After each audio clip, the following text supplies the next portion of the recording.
Good morning, good morning, good morning.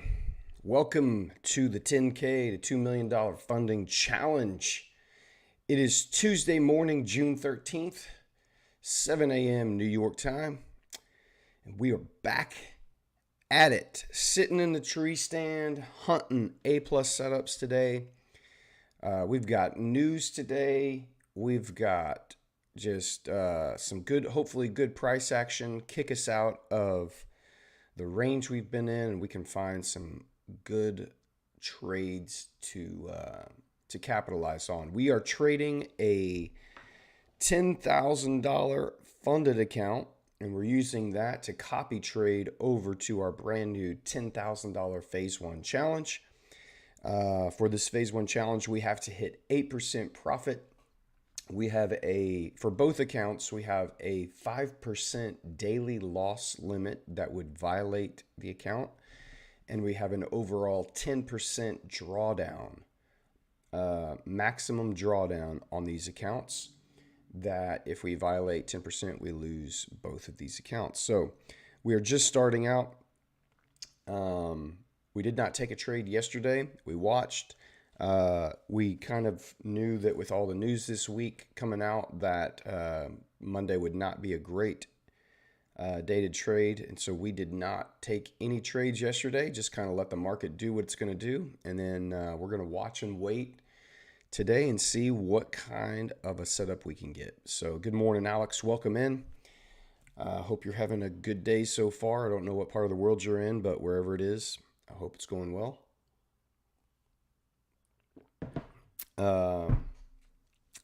Man, I've been listening to this book called Best Loser Wins, and it is fantastic. Just a very good,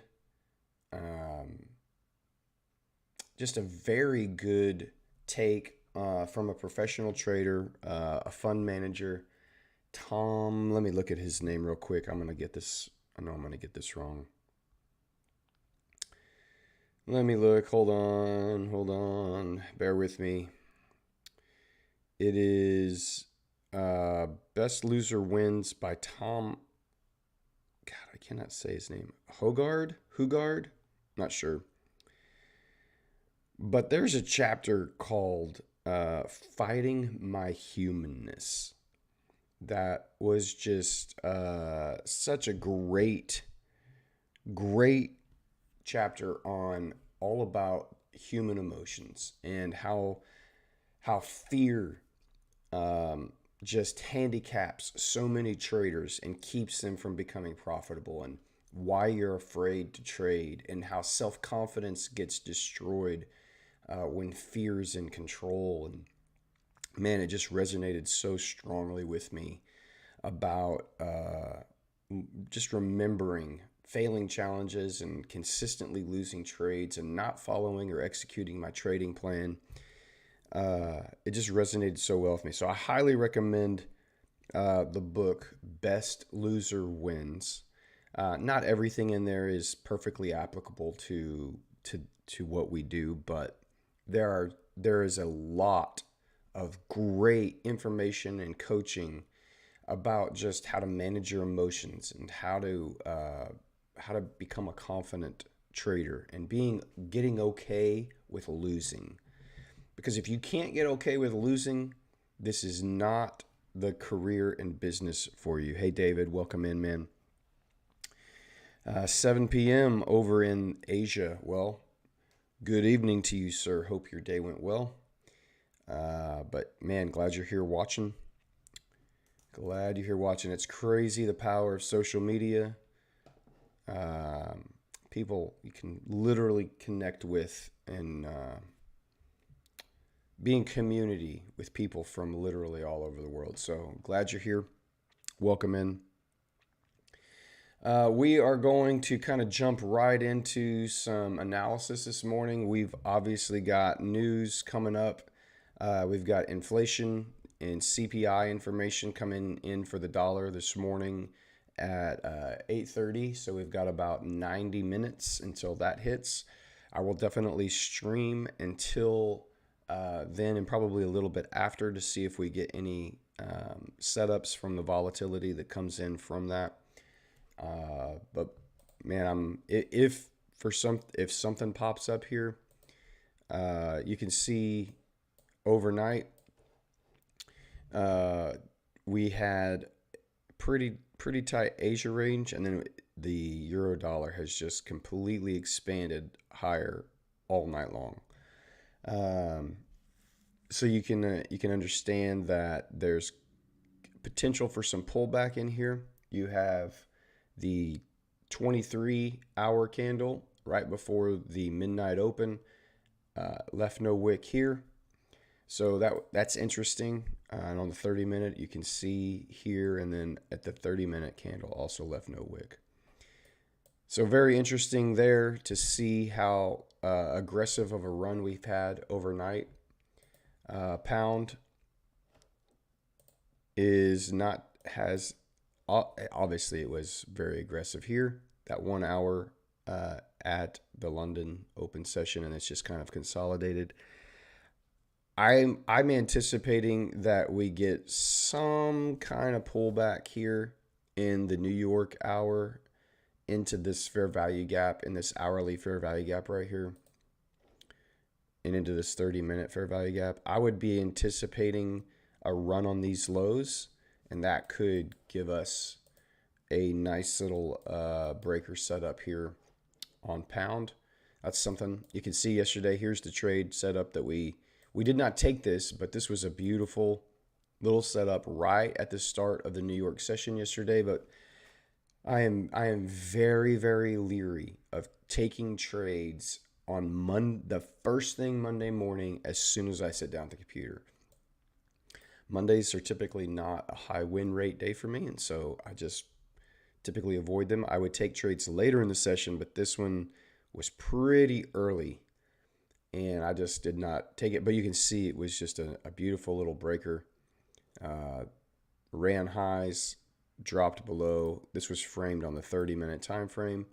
Came back up to 50% of that breaker. It didn't get into the fair value gap, but it did get back into 50% of that breaker and then fell off. But that was nice. Since then, you can see we've run sell side liquidity and we've reversed pretty hard here. So I'm anticipating the pound wanting to come up into these highs up here, and I think it's going to get a little pullback and then run those yesterday's high. But that's just what I'm anticipating. So assuming the inflation numbers come in a little as expected or cooler, not hotter, I think that's going to be bearish news for the dollar here in the short term, at least today. If they come in as expected or cooler at all than what they expect here, I am expecting some bullish price action on pound and euro. So it's kind of what I'm expecting. That's where my bias lies.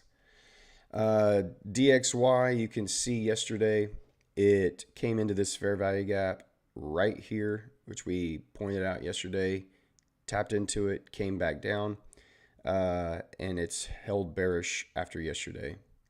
So again, I kind of outlined this area for potentially being a target for the dollar this week or even the next couple of days. And then as news comes out, if it wants to stay bullish, I think it could pull back into this volume imbalance and into this fair value gap, this order block, which is in a discount of this big run up here. So that's kind of what I'm currently thinking.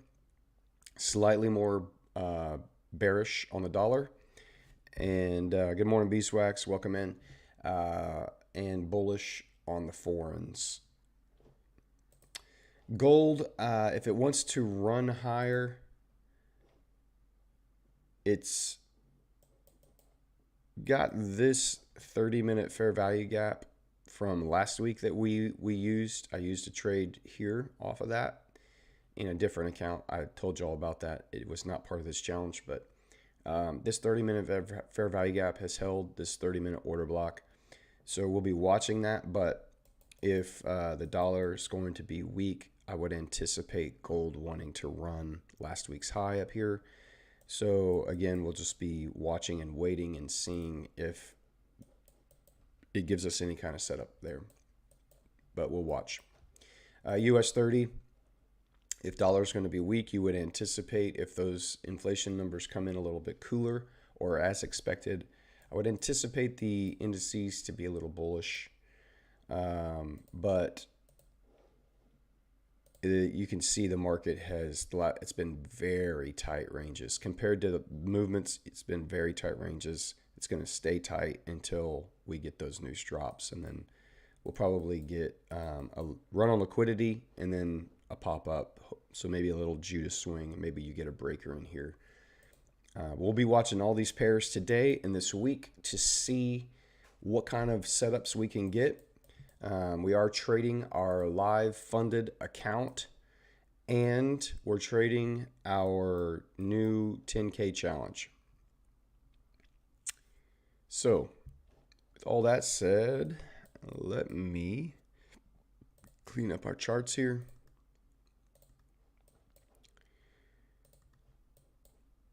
You see the euro starting to pull back after its overnight highs. If you were to take an OTE just from the last swing level here up to our current daily high, you can see 50% of the range is here, and an OTE area lines up down into this range.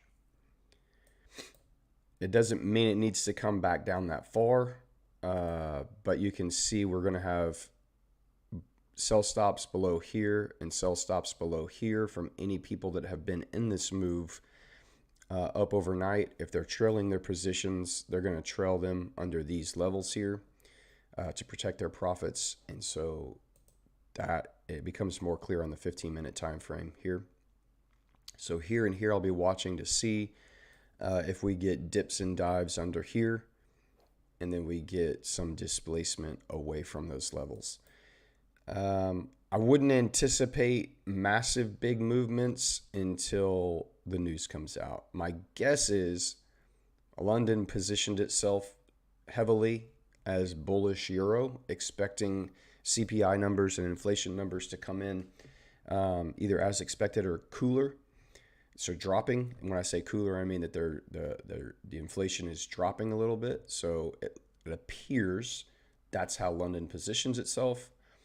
And if New York's going to continue that trend, and those numbers do come in, then maybe you get a little Judas swing before news, grab some liquidity, and then maybe the news gives you the volatility you need to create a nice little breaker in there heading to the buy side. So we'll watch and wait. And again, we just talked about pound, very similar. I'd be expecting anybody that is loading up on pound and expecting it to be bullish. I'm going to clean up my chart here. Any drops down into this level here, into this fair value gap. On my other strategies, I do have a strategy where I actually have a sell limit set in here, right inside this fair value gap. Rebalance some of this price range right here, this big downside yesterday and then this big upside this morning. And so I have a sell limit set on some other ones, but not for this challenge. I'm only trading one specific strategy. So we're looking for a run on stops on the sell side and then displacement above and giving us a breaker with a fair value gap. That's the one trade setup we are learning to master. We're not jumping around from strategy to strategy. One of the reasons, man, I talked to 4 traders yesterday that DM'd me, and 3 out of the 4 are trying to trade like 3 to 4 different strategies. And every single one of them, when I ask them why they think they're failing their challenges, are saying, yeah, I'm greedy. I move my stops. I take my profits too early. I get scared. Like every single one of them And I'm like, well, you just told me exactly why you're failing challenges. Like if you want to come in and say, hey, will you help me pass a challenge? Well, the first thing I'm going to say is why do you think you're not passing challenges? And no one has said, I don't know. I'm doing everything right and I don't know. Every single person has said, I get scared. I can't stick to my trading plan. I'm over trading. I'm taking more trades than I've said. I move my stop loss. I can't stay in the trade until my take profit gets hit. Um, just fear and lack of self-discipline. I promise you that is the biggest factor in why people are not passing challenges. Some of them actually don't have a good trading strategy. They don't even know what they're doing. They have very basic knowledge of how the Forex market works. And they're literally basically flipping a coin. But that is very rare. Most people know what their strategy is. They can explain their strategy to me. They can show me charts and graphs. They just can't execute it. For lack of self-discipline, being controlled by fear and letting their emotions dictate how they respond to the markets. You're never going to pass these challenges and become profitable traders if you cannot master your emotions and have good, strong self-discipline. You've got to be able to execute your trading plan flawlessly. Now, that does not mean that you're going to have days where your technical analysis in identifying an A plus setup is not as good as it could have been, where you actually take a less than A plus setup because your analysis was just off. Happened to me the first 2 weeks of this funding challenge. I took 2 losses that after review I shouldn't have taken them. Like they just did not hit the higher time frame objectives that I typically look for, and so. But I stuck to my trading plan. I let the loss play out. I didn't overtrade. I didn't revenge trade. I closed my charts. I followed what my daily loss limit was going to be. I followed strict risk management, and my account was still in profit after all of that. So this is the way you manage trades. This is the way you manage accounts. So I'm glad you guys are here and watching. If you have any questions, throw them in the chat.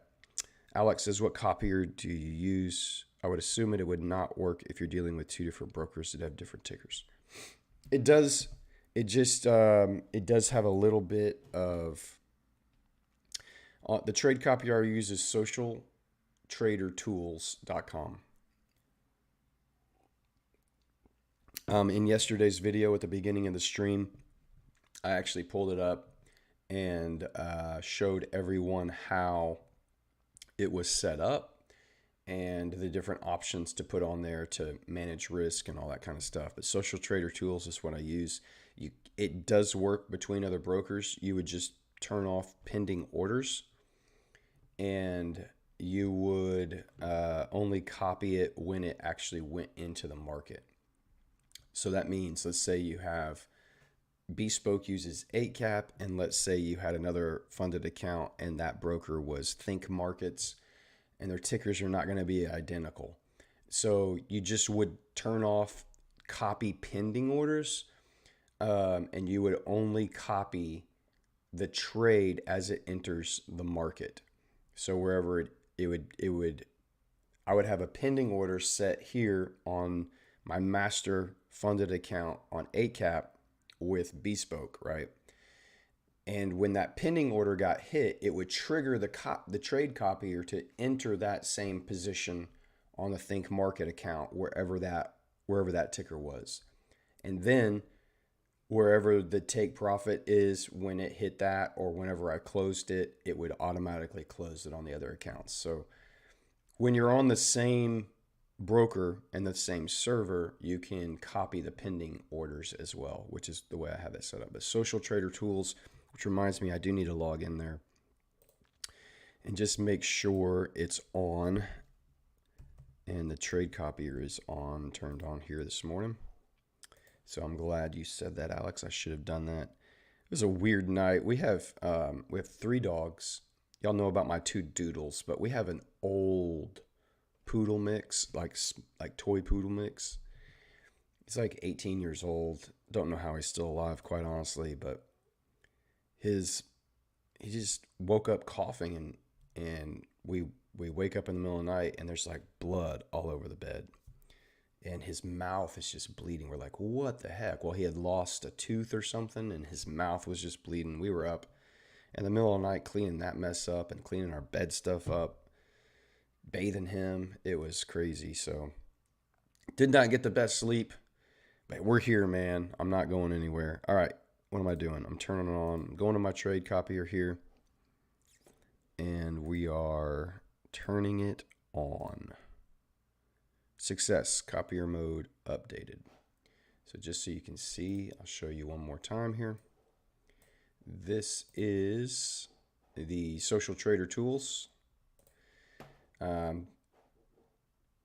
We are copying from, let me go into my settings here. So we're copying from our live funded account. We're sending it to our phase 1 bespoke funding account, and it's on. And you can see the risk settings here are, it's not reversing the trade. It's not taking the opposite. It sets a lot multiplier, which means whatever lot size comes in from the master account, it will multiply that lot by whatever this multiplier is.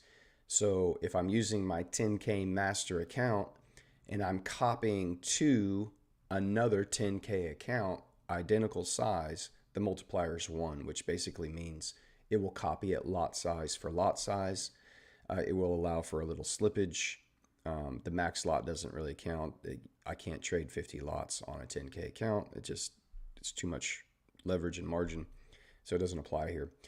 If it was copying to a 100K account, which hopefully soon it will be, then this lot multiplier would be times 10, which means as whatever lot size came in from the 10K account, master account, the trade copier would multiply that lot by 10 for the 100K account, because that account is 10 times bigger than the 10K. So anyway, that's how that's all set up. I do have it set to copy the pending orders, the stop loss, the take profit, all of that. But it will also, if these were set to no, and again, if you would set this to no if it was copying to a brokerage that was not on the same server as your master account. So if it was between firms or whatever, you would set this to no, and then you would just wait for the master account to trigger an order, and then it would just within milliseconds get you into that same position on your slave accounts. So anyway, there's the Social Trader Tools setup, the trade copier. So it is on. I just turned it on right here, and so it's going to copy our trades over for us. So let's get back into trading view here. You can see the euro. We have clear sell side liquidity draw. We have some nice fair value gaps down here. Oh, this is US 30, sorry. But you can see that could be a potential Judas swing, and then with the news pop up there. Back over on pound, again, this is the area I'm watching, these levels under here. And euro, we're approaching that first sell side liquidity. You would want to see a pretty aggressive stab down and displacement away, which I'm not sure we'll get before the news at 7:30. So it may be just sitting here hanging out and talking. If there's other charts you want me to look at, we got just about an hour until the news hits, and so I'm not anticipating, well, not even anticipating, I can promise you I'm not getting into a position before that news hits. We do not trade red folder news. We don't want to be. Now, if I was like in a swing trade and I was already in a position, depending on where price was relative to my stop or my break even or where my take profit, whatever that was, I would manage that a little bit differently. But since we're not in a position at all before trade hits, we're just going to sit here, watch the candles print, and talk it all out and see exactly what happens. So there would be some slippage there when high volatility. Well, the slippage would mean it's not gonna. You set the amount of slippage on that social trader tools that is acceptable.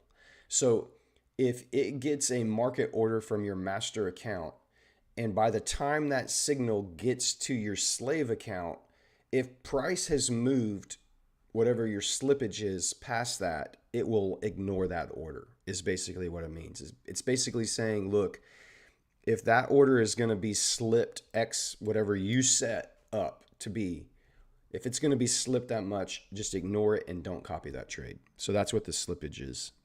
It's allowable slippage. So if it's within that parameter, it will copy that trade. If it's outside of that parameter, it just ignores it. Hey, Ghost, welcome in. I do not speak French. I do like French fries and French kissing, though. As any good red-blooded male should. I do not speak French. Are you from France, Ghost? Is that why you're asking? Or is my Southern Texan accent sound French to you at all? I'm wondering. Hello, Steven. Welcome in, man. Glad you're here. Well, welcome in from France. Jack, good morning. Nice trade on Euro Pound this morning using the 15 and 5. Cool. Let's look at it. Let's check out Jack's trade on Euro Pound, shall we? See if I can find it without you telling me where you took it. All right, here's Euro Pound.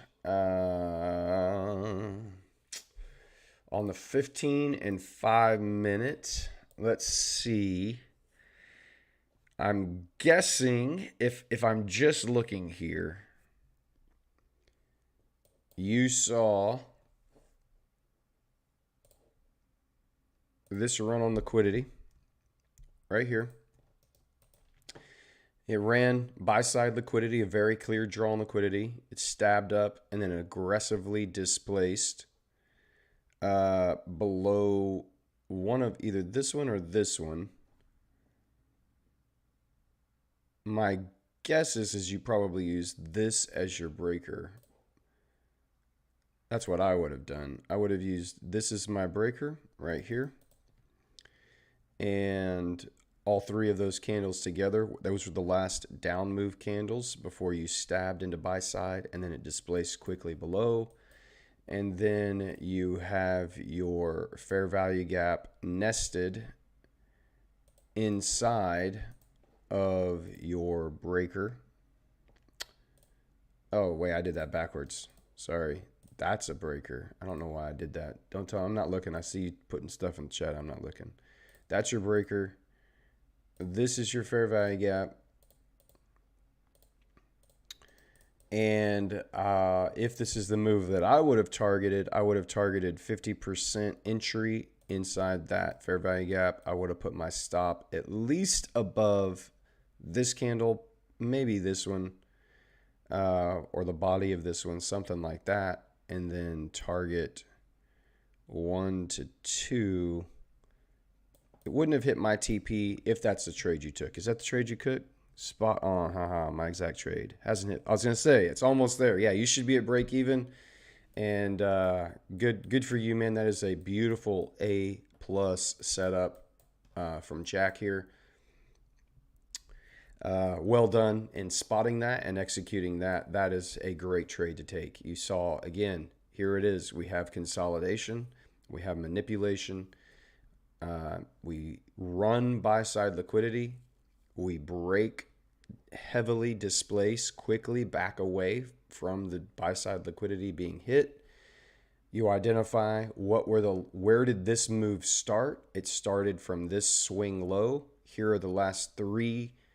Here's the last down candle, but because the three consecutive down candles prior to it, you would use all three of those as your breaker. And you even said 5 minute. Let's look at the 5 minute. You could have used these three here, right there.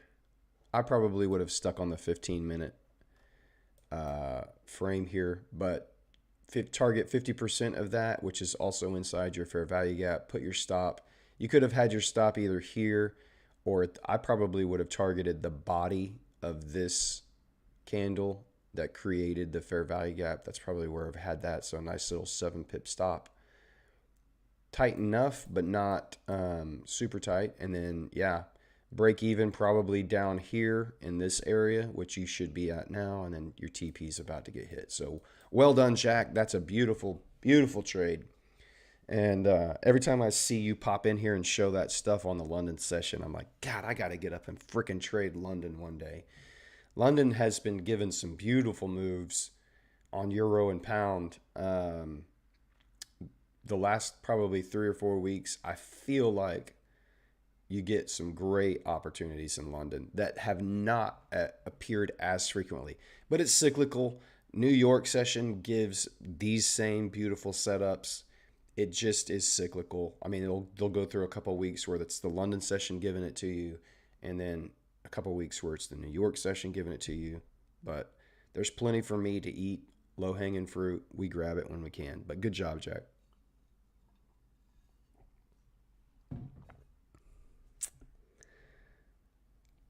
Literally the exact trade. Take profit at 2.15. Yep. Very cool, man. I mean, it's not rocket science. Once you know this setup that I use and you decide to use it, if you're patient, this stuff happens all the time.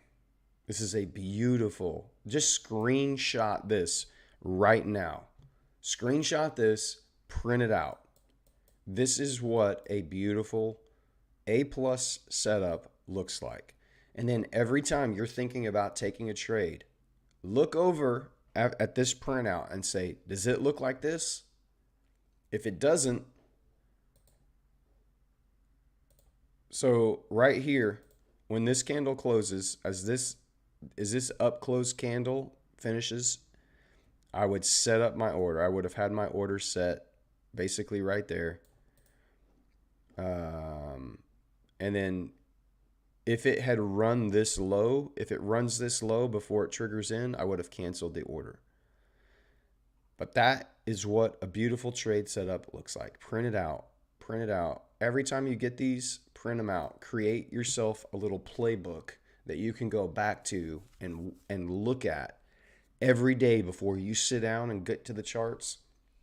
Look at your best trades so you know exactly what your A+ setup look like. Okay?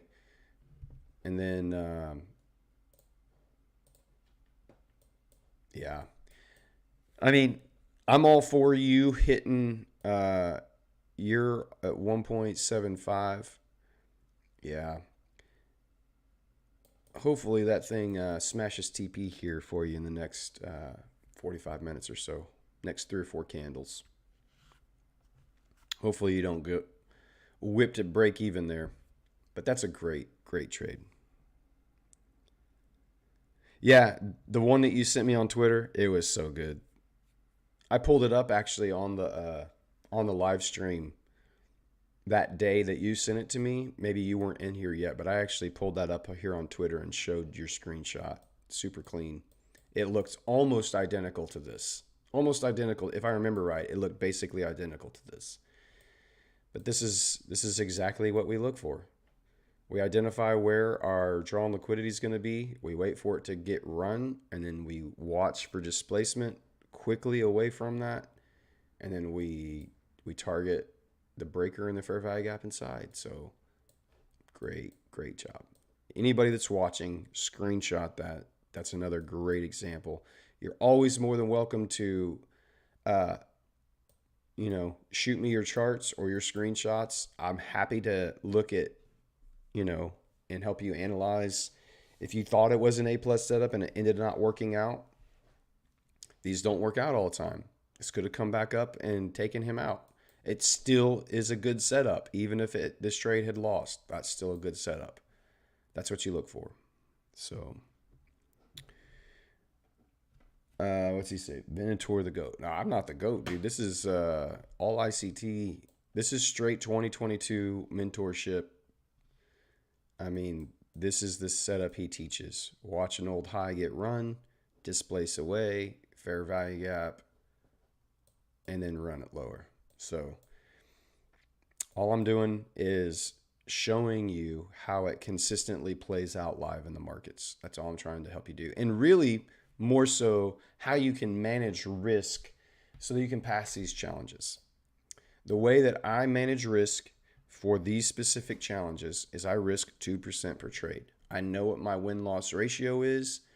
I have had people try to gas me in my DMs about how poor of a risk manager that is, that's too much risk. I can't be doing that. Well, I understand what my win rate is, and I understand what my trading system is, and I know exactly how many losses in a row I'm averaging at any one over any 100 trades. It has never been more than 4.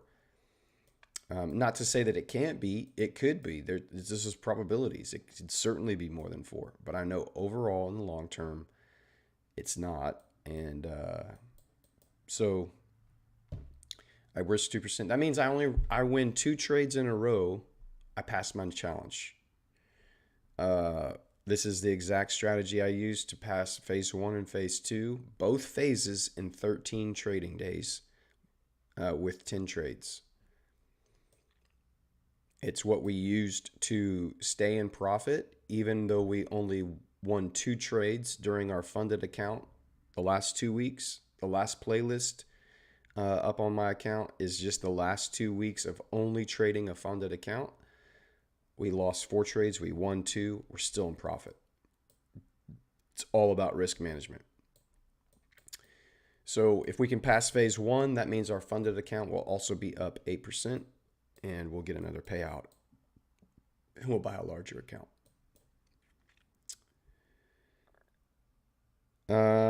Steven says, I'm currently in 2 shorts, EU and ES. All right, let's go take a look. Steven is in a short on EU. Let's see if I can, I don't know if this is the same model that you're using, Stephen.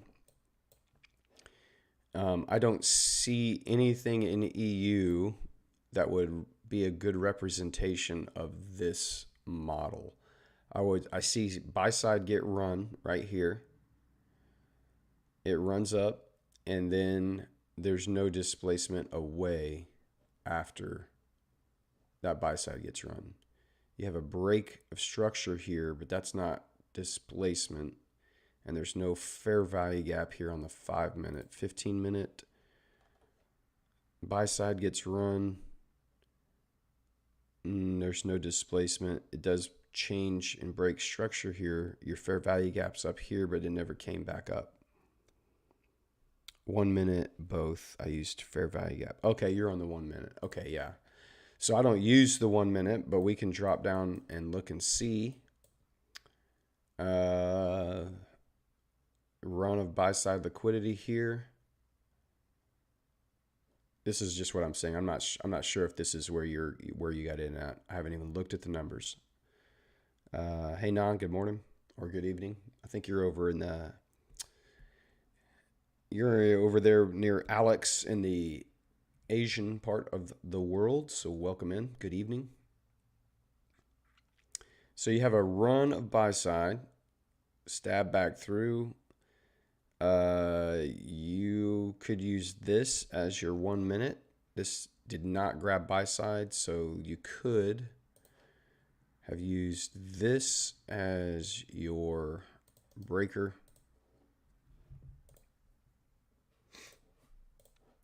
And then you've got your fair value gap nested inside. You had a couple fair value gaps to work off of there. I would have likely used that fair value gap and I would have been short from about 50% of this breaker, and inside of that fair value gap, I would have had my stop probably up here. Man, that is a tight 3 pip. Let's just say 3.5 pip stop. And you should have already hit TP on that if you're. That's the trade. I mean, it's a nice looking trade. Ran by side. I don't really like white 1 minute. It's just not for me, my system. You do you. For me, it's just too choppy and doesn't provide the highest probability. And I don't like having 3 pip stops. But good for you. That is another good setup. So again, you've got your you had some buy side liquidity. You did have a stab up and then a quick displacement back through. It broke structure, breaker, fair value gap nested inside. Target around 50% of that breaker and fair value gap, and then it falls away. So, but good trade, good trade. You should have hit TP on that, unless you're just holding for a larger TP. Maybe you could be targeting these lows down here and have a 1 to 4. I don't like that, but yeah, the stops definitely get hit on the 1 minute quite a bit. I just don't like it. I would rather be in on a higher time frame setup. They're just more consistent. They more consistently play out, I guess. But that was a valid setup. I mean, that's exactly what you're looking for. No matter what time frame you're on, you want to see a run on liquidity, displacement away, have a very clear breaker and a very clear fair value gap, and let the trade play out. Let the trade play out. Good job, Steven. Another good example of what a good A+ setup looks like. Anybody else in the chat have any they want to look at? But we're just waiting. We've still got about 45 minutes here. For everyone that's just kind of getting on right now, I mentioned a book that I have been listening to. I like to listen to audiobooks when I'm working out or walking the dogs or whatever. And there's a book called The Best Loser Wins. Let me see if I can. I got the internets here.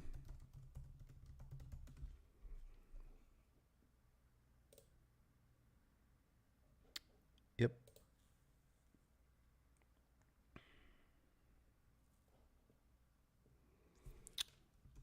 Here it is. 1 second.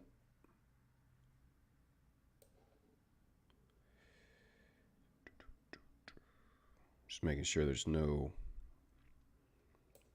personal information there in that screenshot that I'm about to show you. Oh, crap. Where'd it go?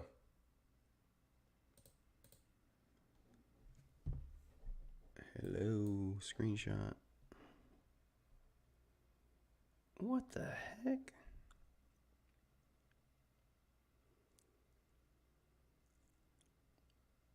I don't know where it went. Now I gotta open it back up. Do that again. 1 second, guys. I want to talk about this just for a minute while we're waiting.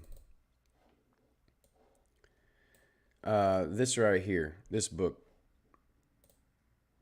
Best Loser Wins, by Tom Hougaard or Hougaard. I don't know. He's won multiple trading competitions, traded 25,000 pounds and turned it into £1 million over the course of a year. Blah, blah, blah. Okay, he's qualified, but he talks about in this book how to get comfortable with losing getting comfortable with yourself, understanding your emotions and your psychology. There's a whole chapter in there that he has called Understanding Your Humanness or something like that. But it just, man, great chapter on how much fear plays into your inability to become profitable and understanding where that fear is coming from, how to get over it, how to trade with confidence. It's just a great, great book. TP smash for Jack. Good job, buddy. What was your percentage gain on that? Anyway, I highly recommend that book. It is going to be helpful for you. It was helpful for me, and not. I still struggle managing my emotions.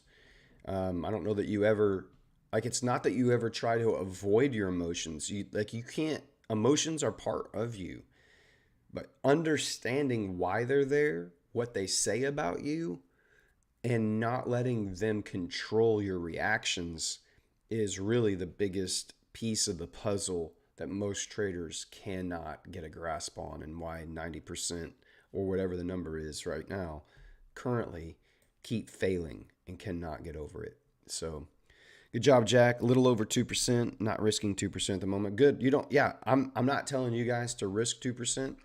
I'm telling you this is how I trade. And this is my model. If you're not comfortable risking 2%, do not do it. But a 2% gain, well done. Well done. Is this on a challenge or a funded account or a personal account? What's that trade taken on there? Great trade, Jack.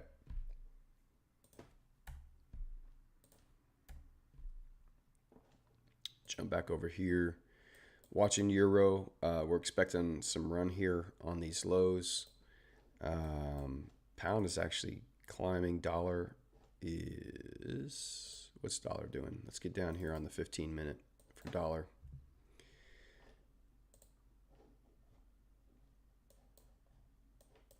So dollar has taken out yesterday's low.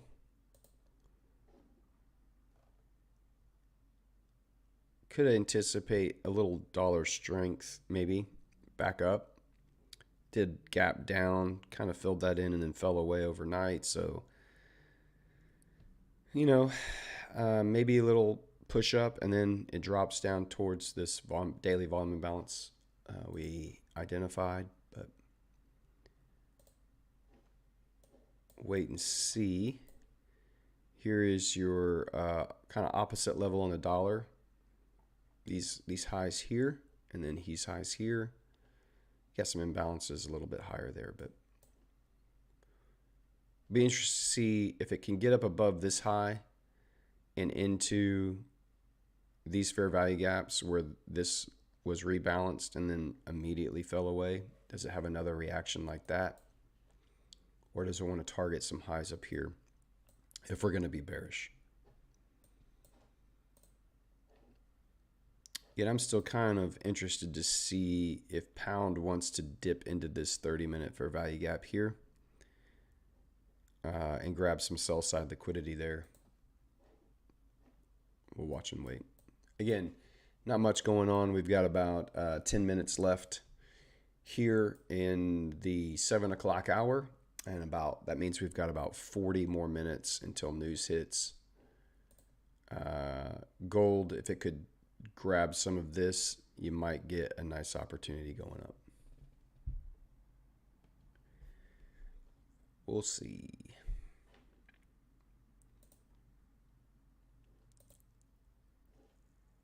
All right. Jack says on my funded account, I am funded with my Forex funds. Good for you, bro. Good for you.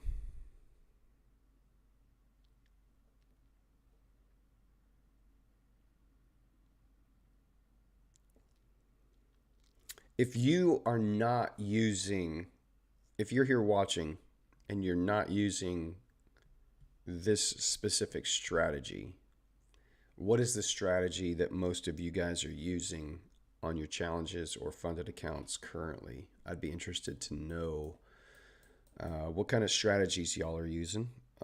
Throw that in the chat and let me know. And I am not a strategy hater. I'm not a strategy hater. There is no, the reason you're failing challenges is probably not because of your strategy. Okay. So there are people that are making millions of dollars right now trading moving averages and RSI divergence and MACD.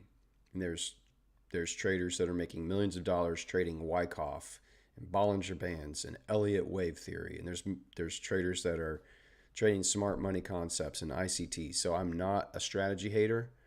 I'm not here to convince you to use this strategy. I'm here to model and show you that all you need is one setup that you master and you become the best hunter of that setup that exists. That's all you need. Jack says, I mostly trade market maker sell model, seller buy. X is seller buy. Market maker models on previous day high, previous day low. Great strategy. Strong, powerful.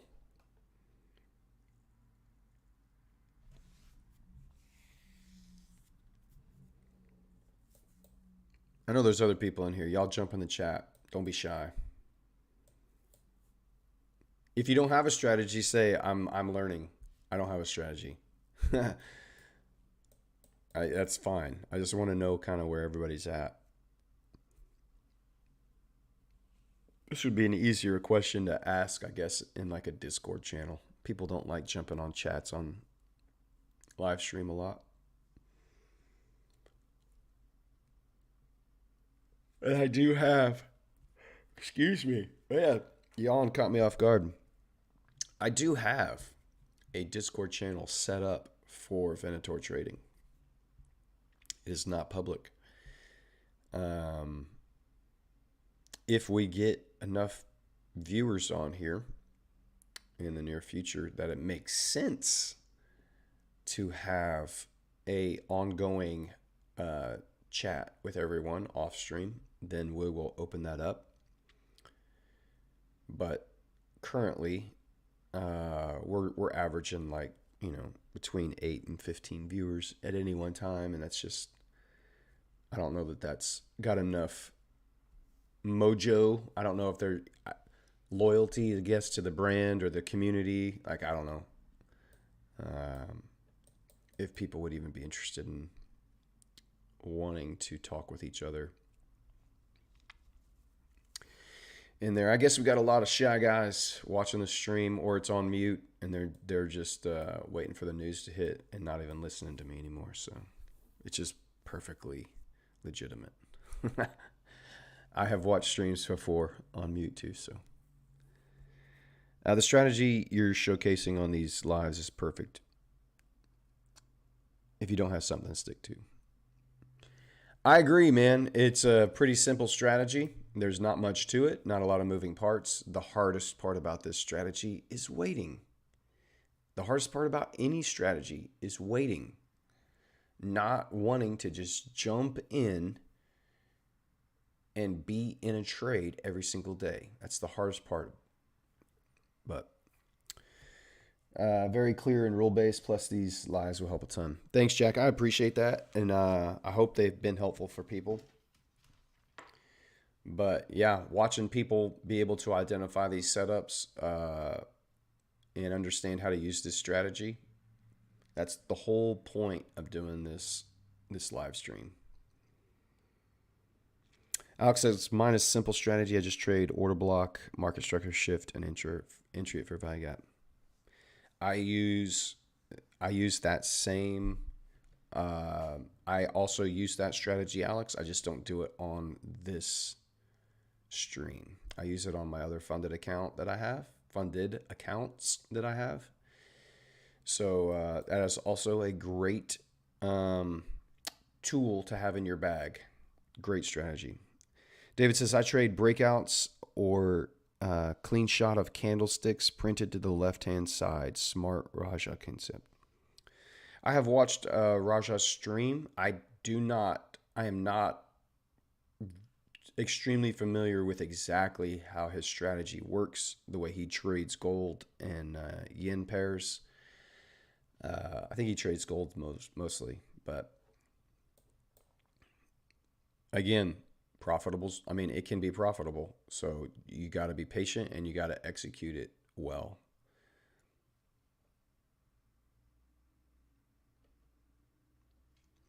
Smart Raja concept. That's hilarious. I remember he did a video, SRC. He that dude is a marketing genius and he understands how to push people's buttons better than anybody else and keep his name and his brand in front of everyone. He has tapped into the rabid nature of smart money concept traders, their cult like fervor for that trading strategy. And he knows exactly how to push their buttons, and he knows that he is going to get massive engagement on his tweets. Even if it's negative engagement, it's still engagement, which just pushes his content higher and higher. Like, he's brilliant in understanding how to build a brand. So he was brilliant for making that Smart Raja concept. You can see here on pound, we've taken out these highs over here, and we have failed to displace above them on this 15-minute time frame. Tapped into that order block right there, and it's held pretty steady. I think yesterday's high is in jeopardy today, but I would really like to see a run on some sell side before we get the news volatility. I don't know that we'll get that, but we're just wait and react to what we see happening. Euro is approaching that sell side liquidity there. Dollar is not quite approaching the same buy side level as Euro is. But all right, we got 2 minutes. First hour is about to be in the books. 30 more minutes until we can get our popcorn and watch the news hit and see what happens on this crazy week. Because every day we've got some kind of news landing that it's going to create some volatility here. All right. Anybody watching any other pairs this morning? All right, let's look at Bitcoin. This is not a trade I'm in. I did. Somebody asked me about Bitcoin on Twitter, and so I was pulling it up. These lower equal lows down here are where I think we're going, and this daily order block on Bitcoin here. You're inside this fair value gap, and we have not reached yet down into that daily order block. So I think Bitcoin is going to drop. And I was showing this guy that this fair value gap inside of the last structure shift hasn't been completely filled in. There's a very clear draw on liquidity of relative equal highs. And a trade entry could have been inside that fair value gap as it ran those highs. This would be a turtle soup play according to ICT. His question was based on turtle soup, and so I was just helping him look at that. But I'm not in that trade, by the way. I don't trade Bitcoin.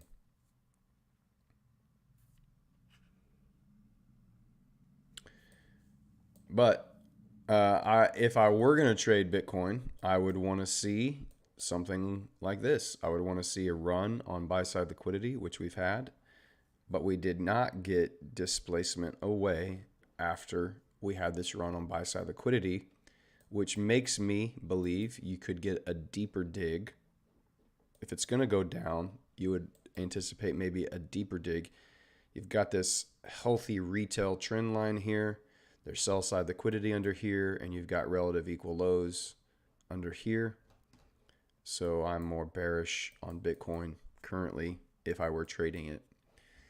But I would want to see some displacement away after this buy side's tapped into. And I would have my stop at least above this high, but I have it up here above the highest fair value gap currently. If I were in this, I'm not in this. I'm not telling you to get in this, but that's kind of what I see on Bitcoin. I think these relative equal lows are going to get tagged in the next week or so, if it's not today or this week.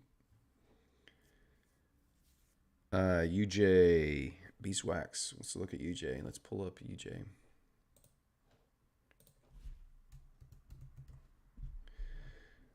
ACAP here. All right. UJ, this is from some old analysis we had. UJ is moving sideways on the daily time frame. So hopefully with some of this news, it gets knocked out of here. It's right in the middle of the current range. It has not taken out yesterday's high or low. I mean, there's just not a lot here on UJ for me to have a very strong. I mean, we've been in an uptrend. We've pulled back, and now we're in consolidation. I would expect some kind of manipulation on the daily time frame. And this news could provide that. On the 4 hour, it just looks as it's just tightening up. There's obviously clear draws on liquidity on above you and below you, but there's nothing.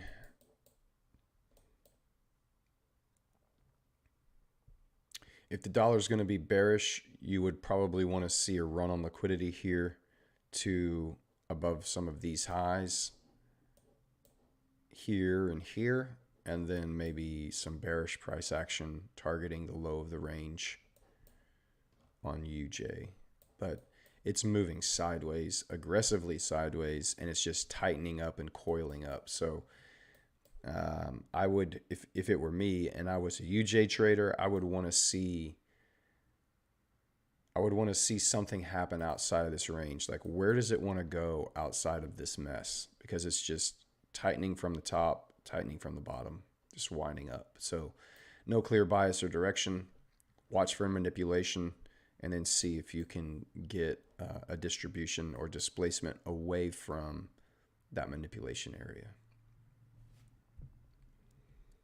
But I would not necessarily be looking at them. Alex says, I drew up my entry model on that Euro Pound ticker you showed. Unfortunately, I didn't get that entry as I didn't have this ticker on my watch list. Yeah, I don't either. I don't trade Euro Pound. I missed that trade. I don't trade London, and I don't watch Euro Pound. So, but this shows up on every pair, every single pair. This model shows up. It's going to manipulate. It's going to grab either sell side or buy side, and then it's going to displace quickly away. So it's not going to show up every single day. It's not going to show up on your time frame every single day. You have to be patient, but they are very high probability trades. Bertram, I don't think I've seen you in here, man. Or ma'am. I'm not sure if you're a man or a woman, but welcome. Trade only euro dollar and pound yen. Yeah, I only trade euro dollar, pound dollar, gold, and US 30. I watch four different instruments, and I use the dollar as my correlated pair. So I use the dollar to help determine direction for all of those. They're all heavily correlated to the dollar. So if one of them isn't giving you a run on liquidity, sometimes the other one is, or the market, the indices are. So I will watch all of them. In the last month, I haven't traded US 30 at all. I've only had one gold trade, and I've mostly been trading the Forex pairs because they've just been trending so well until the last 2 weeks or so. Bertram, where are you from?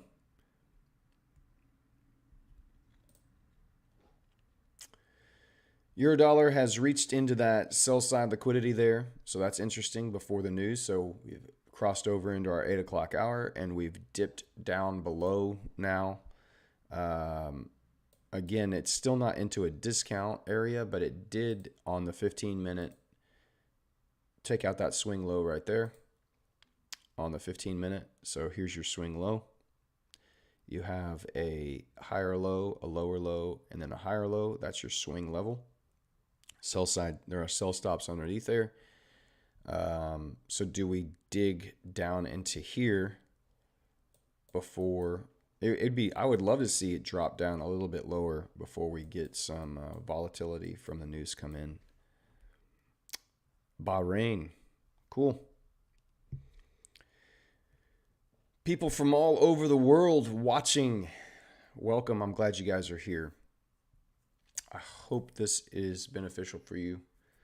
And we do not take a lot of trades on this stream.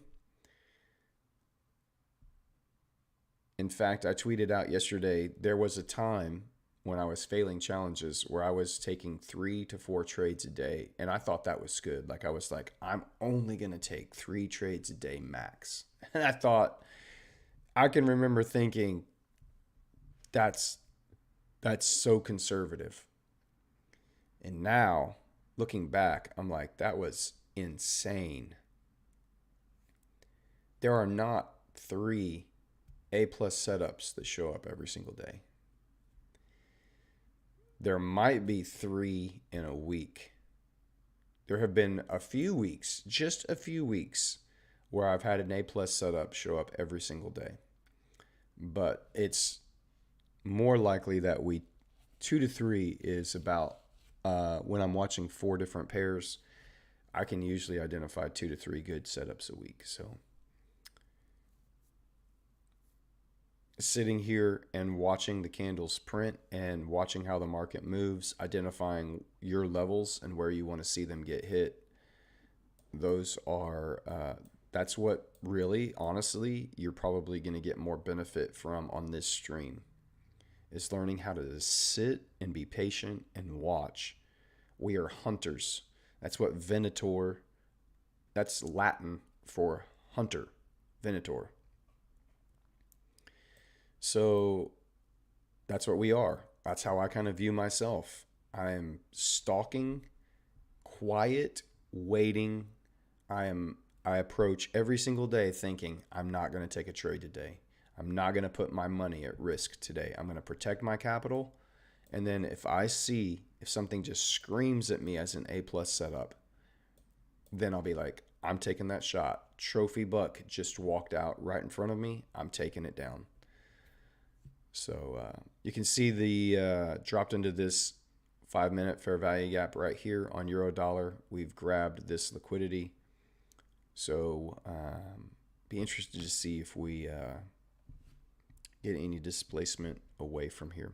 Hey, Xanax, it's going well, man. Welcome in. Glad you're here. If you guys haven't yet, if you would hit that like button on the stream, I would appreciate it. We do everything here free of charge.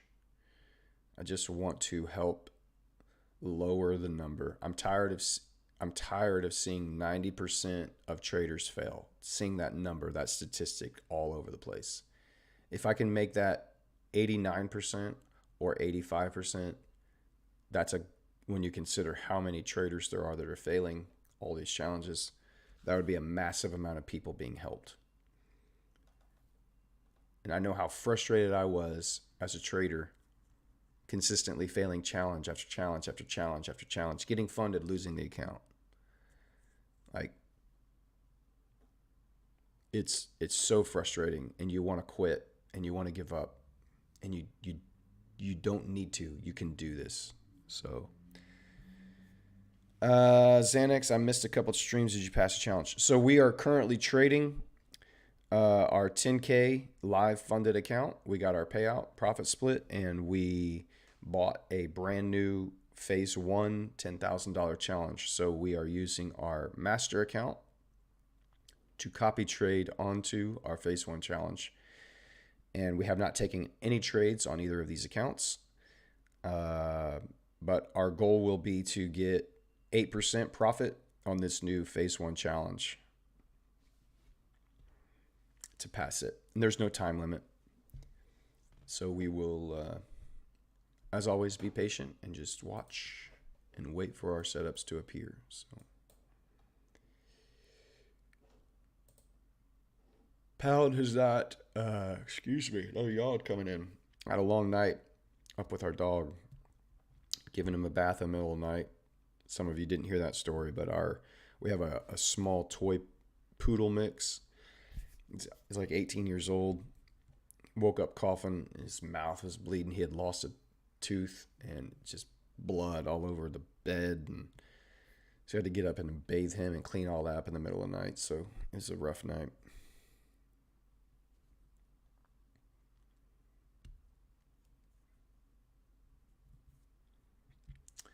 All right, we got about 20 minutes, 19 minutes or so until our news drops. So we're getting a nice run on sell side liquidity here on gold. So that's interesting to see. Sell side liquidity being tapped into and grabbed here.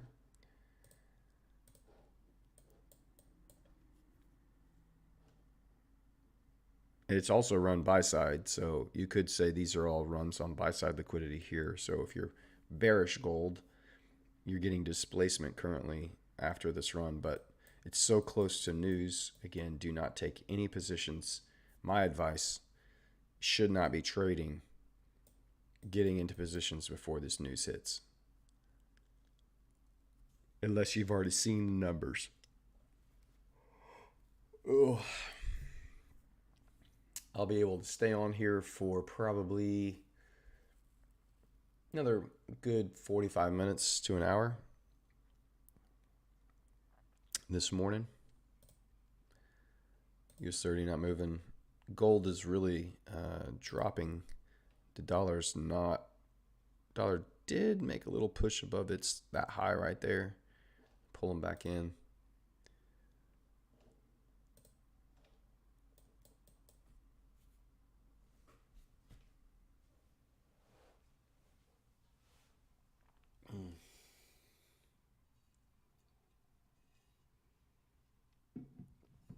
If you don't follow over on Twitter yet, make sure you follow on Twitter, because anything that happens off of the stream, if we get into a trade off of the stream, I will post it on Twitter.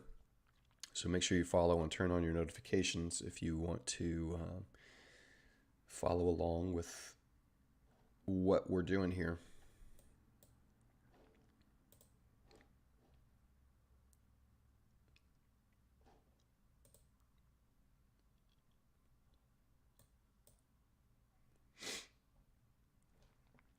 Very interesting. Gold's making its run before the news hits here.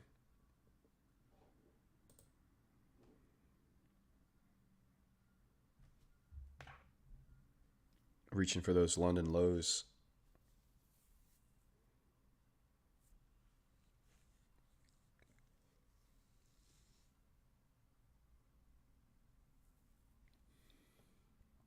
Typically, gold is moves opposite of the dollar.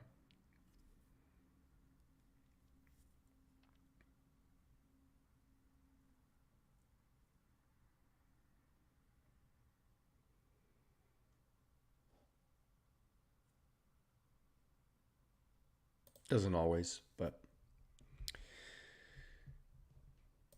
all right. I don't know how to do polls over in the chat, but how many of you guys think we're going to be bearish dollar or bullish dollar after the news hits? We got about 15 minutes. Let's see what the chat thinks, all 10 of you that are watching. Bullish dollar or bearish dollar after the news hits? Is dollar going to get strong, or is the dollar going to be weak after this newsprint? Which way are we going?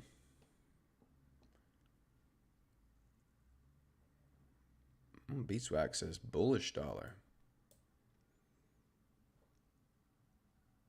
All right. Bullish, but to be honest, have no idea. Bullish dollar. So from I think if it was going to be bullish dollar, you would need and I'm not a news trader or fundamental news, but if the inflation data comes in and the inflation has gone up, I think that would be bullish dollar, because then you would anticipate interest rate hikes, and that would increase, that would put some fear into the markets, and the dollar would strengthen as a safe haven. But if the inflation comes in flat or has dropped, that would be bearish dollar, and that would be a bullish sign for like the S&P, the Nas, US 30, the Dow Jones. People would probably be like, oh, economy's cooling off, inflation's coming down, they're going to drop interest rates, we can get back in and start investing. So risk on, which would be bearish for the dollar. So looks like anticipation is, you can see year over year, they're expecting almost a full percentage point drop in inflation from this time a year ago. Core inflation rate, which is, I think, like food and stuff like that. I don't even know what core inflation rate is, but they're expecting a slight drop.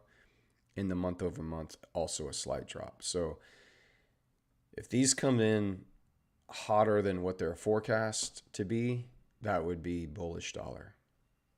If these come in at expected or lower, that would be bearish dollar, in my opinion. But I don't trade news. I don't have any idea what's actually going to happen. No one does. Man, gold's just about to take out those overnight lows on London. It is now trading below midnight open.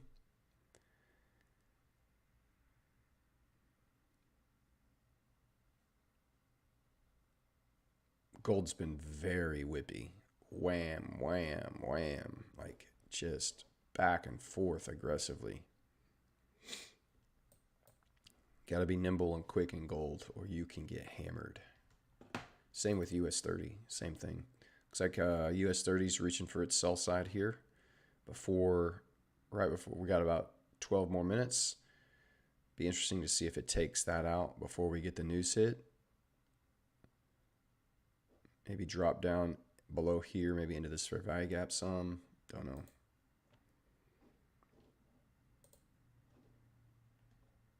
What are we going to do? Man, there are people who right now have buy stops above here and sell stops above here. They just are complete degenerate gamblers, man. We're going to watch this on the 15-minute time frame. See what kind of reactions we get.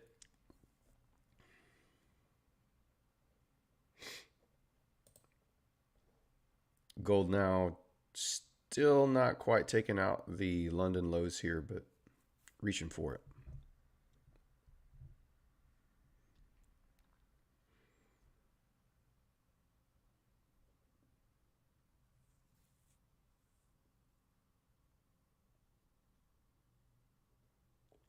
Jack, you're trading the London session. Are you from there?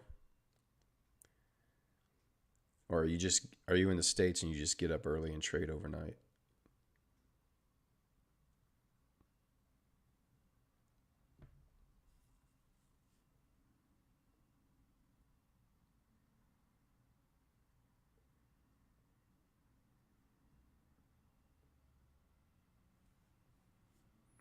From the UK. Yeah, man, you guys overseas, you get every session. Trade the Asian, you can trade London, and then you get New York in the afternoon or evening. I started when I started, everybody was like, London session is the best session, and I can remember trying to get up, like set an alarm in the middle of the night that would wake me up and think that I would be at my best mentally getting up in the middle of the freaking night to trade London. And I got torched as expected. And I was like, you know what? Screw this. I'm not gonna live the rest of my life thinking I've got to wake up in the middle of the night every night to do this. This is either gonna work with my time schedule or I'm done. And lo and behold, there's plenty of good opportunities in the New York session to take advantage of. Just be patient and wait. But I do get jealous and envious when I see those beautiful charts that you send in from London, London setups, man. Those are so pretty.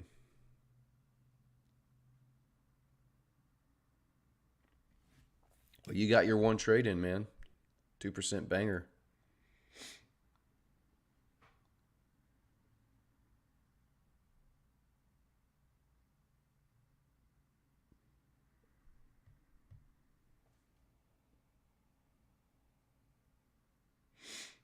All right, pound is running up into its highs. Doesn't look like it wants to come back. It's gapped up here. We've got about 8 minutes left.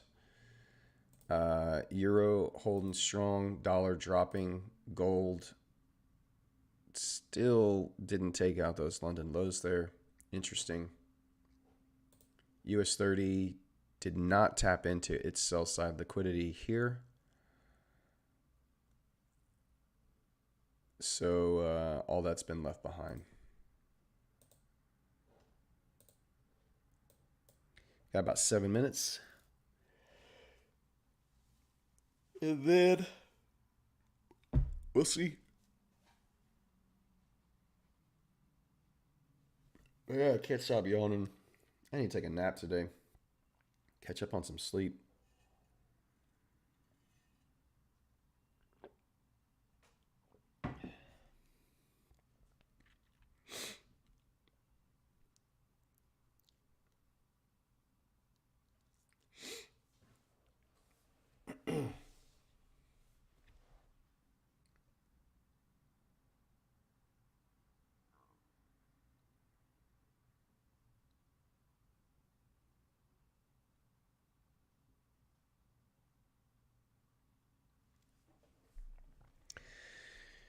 It's at these moments in the stream when I do kind of wish I still had my music going. The nice thing about not having the music is that I can come in and chop videos up later if I want. And I don't have to have worrying about having a music bed on there. So pros and cons.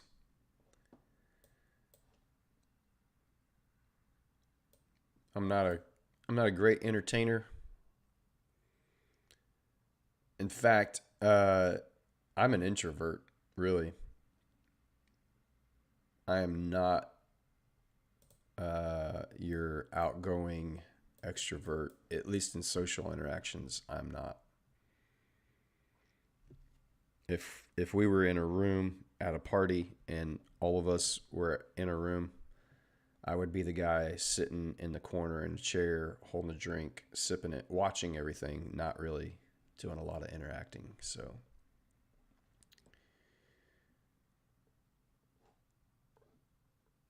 pound running up, gold pulling back, left some relative equal lows there. US 30 heading, well, no.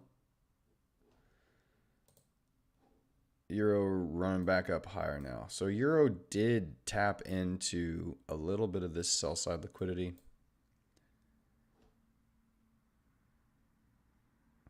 Thanks, Beeswax. I'm glad you're enjoying it. Up until a month ago, I've never done anything like this before. So I have absolutely zero experience streaming. I have more experience watching streams and watching my kids watch Twitch and their streams when they were younger. They're gone out of my house now, but that's my only experience with streaming. So I was like, I wish someone would have done this for me when I was doing challenges. And I was like, I don't know what I'm going to talk about all day when I'm on these things, but so far, I find something to say, it seems. I don't want to just ramble to fill up space, but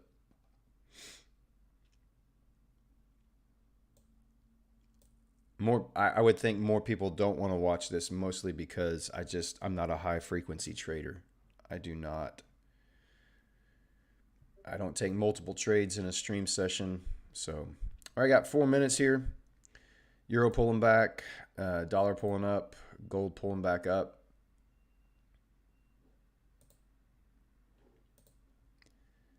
All the things to watch. All right, so this is interesting. Pound has grabbed its buy side liquidity here and pulling back. Very interesting.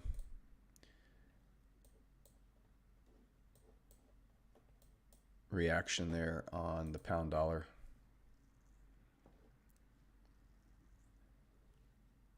Enticing sellers in. Maybe it drops and then flies up. I don't know. What kind of trap are they setting up here? Because I promise you, they're trying to set up a trap on one side or the other. They always are. Jack says the best traders are introverts. Maybe.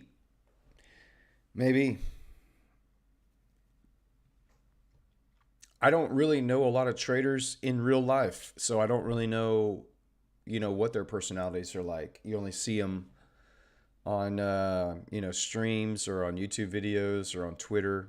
So you can be whatever you want on social media. You can be whatever you want, whoever you want online. But maybe the best traders are introverts. Maybe that's my secret to success, being an introvert.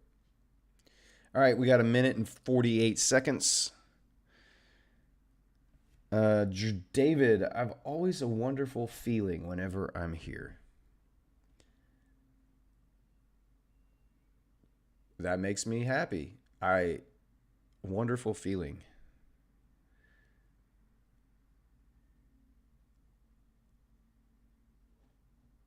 David, where are you from, man? David dreams. It's always a wonderful feeling whenever I'm here. It's an interesting choice of words, so it's fine. I'm just wondering where you're from, if there's a cultural context that makes that. It's a very nice thing to say. I appreciate it.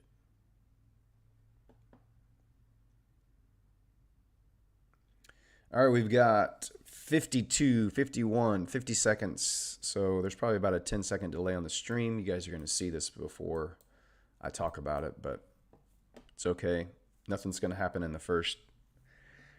I promise you we won't be getting into any trades at least 15 minutes until after the news hits. So just hang in there and enjoy the show as we get the information coming in.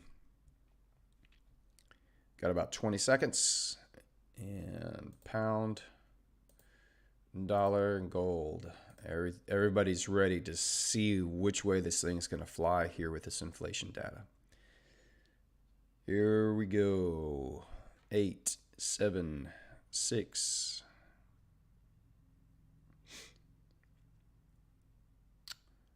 And there we go. There's your drop into sell side liquidity. Big drop into sell side liquidity on pound. Dollar popped up. Gold ran massive sell side liquidity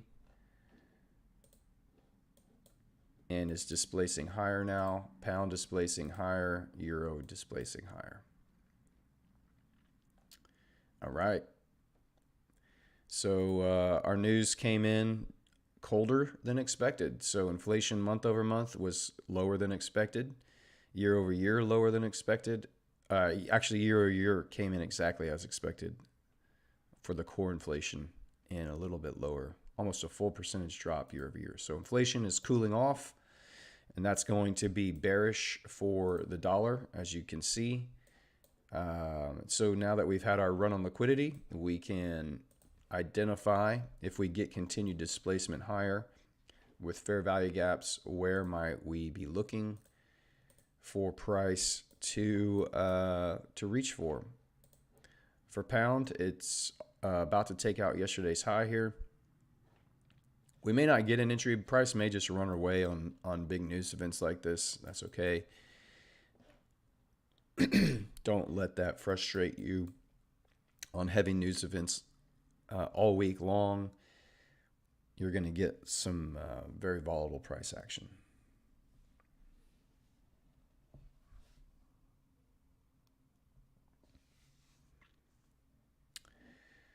Here on the 15-minute, you see we ran sell side liquidity here. If I was going to try to identify where a breaker might be, where did this move start? It started back up here off of this swing level. So this is the candle that I would be most interested in using, not these. So this run on liquidity started here, pound dollar. This run on liquidity,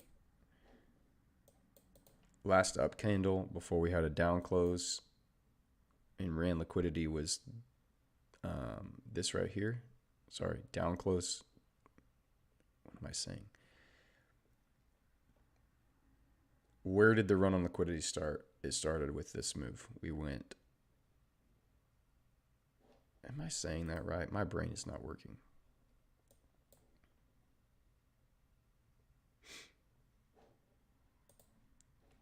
Dollar. Here's your last up close candle.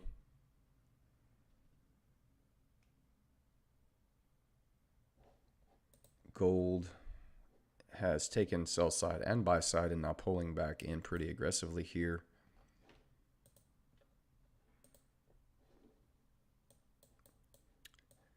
Now, if this pulls back and starts rejecting and we get moves to the downside, then we can say we've had our run on liquidity to the not top side. So we're just going to react to see what price gives us today. No moves. I'm watching it all. You can see US 30 did not run its sell side, did run its buy side, and has pulled back.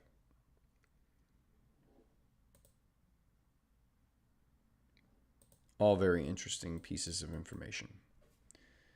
This is why you don't put sell stops and buy stops on either side and straddle. You get kicked into one side, kicked out, kicked into one side, and then kicked out. And you just get shredded. Don't trade news.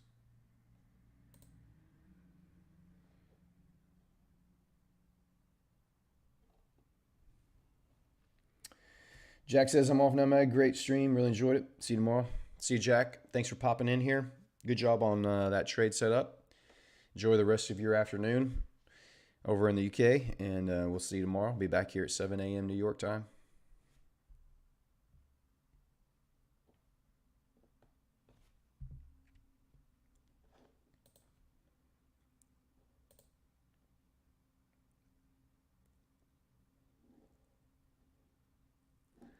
So I'm probably most likely to identify this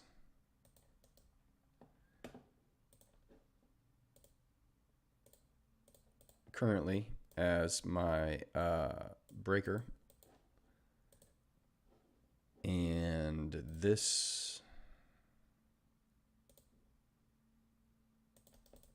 as a breaker here on pound. So on this next 15-minute candle, we're gonna want to see it leave a fair value gap.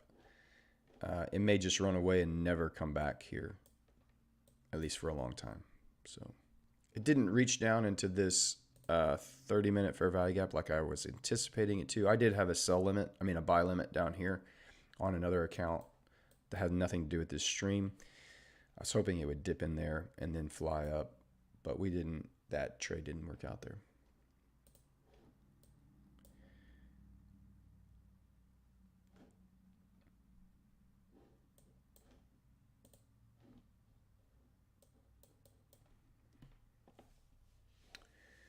What's gold doing? Gold is, let's see.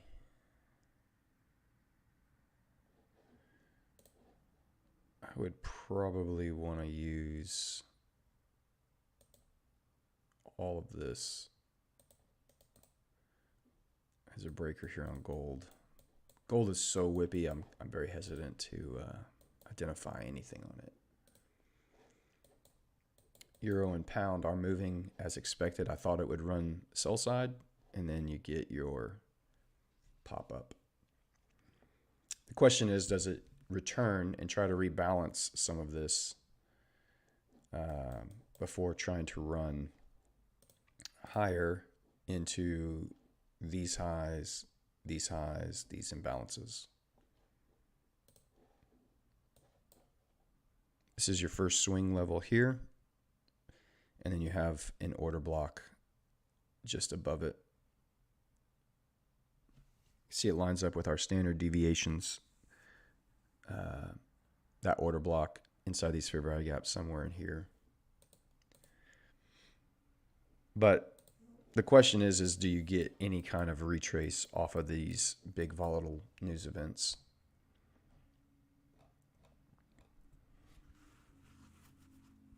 Sometimes you do.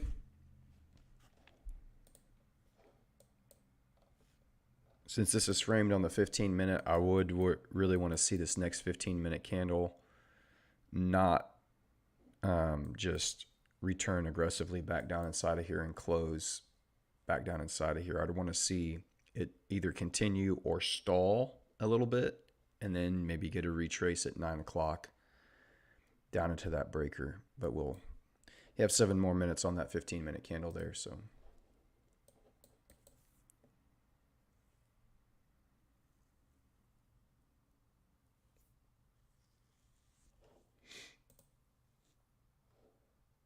You see pound has taken out yesterday's high already.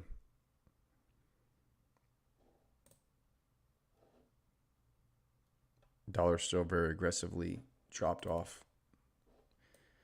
And you can see gold now really coming back in after grabbing both sides. So gold still undecided here on gold. It's grabbed both sides of liquidity here. It's more clearly left behind relative equal lows. It didn't take out last week's high. Gold is a safe haven, so if the markets are going to go up, if people are going to be risk off, then they would be getting out of gold.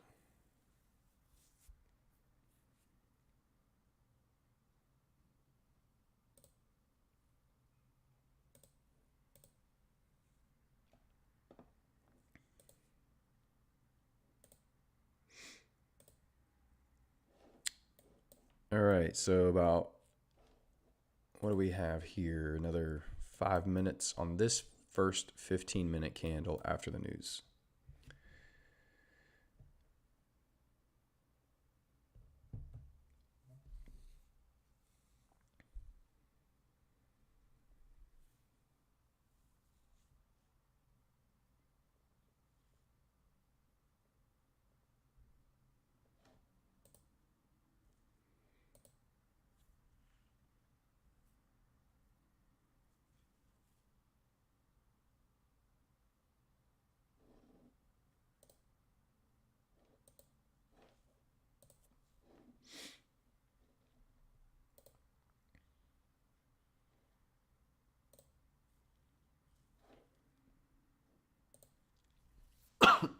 Excuse me.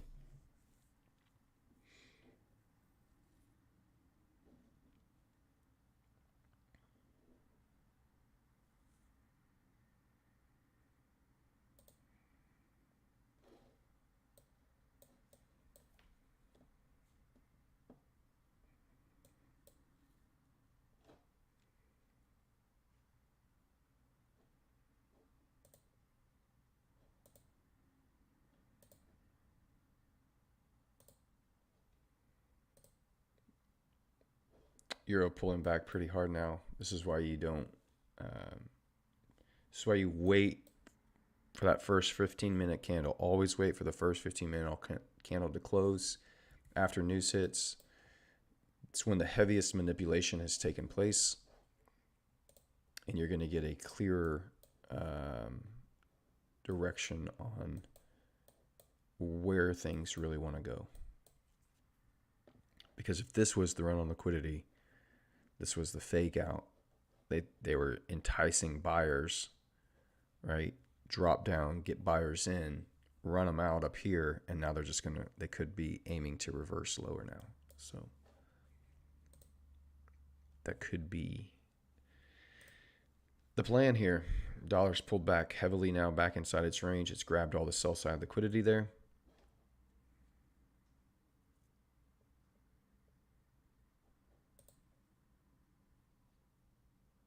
Gold is just disgusting. US 30 ran the buy side liquidity, and it's pulled back.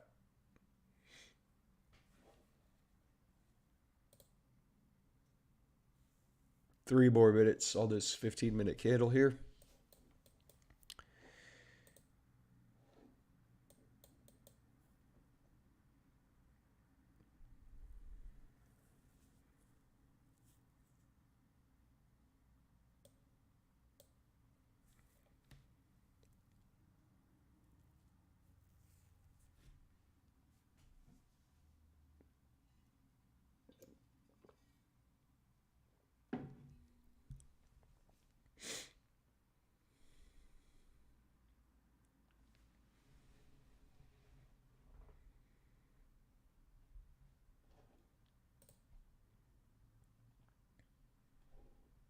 Right back into, this is on the 5-minute time frame, but right back into that 5-minute breaker. Ran liquidity. So this was the last up candle before we ran sell side liquidity and displaced higher. Left behind a fair value gap inside there. Came down and tapped into that breaker and has pulled back away. I got about a minute and a half left here on this first 15-minute candle. And you can see on the 5-minute as well, Euro tapped into that fair value gap off of this breaker here. I want to see how this 15-minute candle closes before I take an interest in really kind of getting a feel on where this wants to go.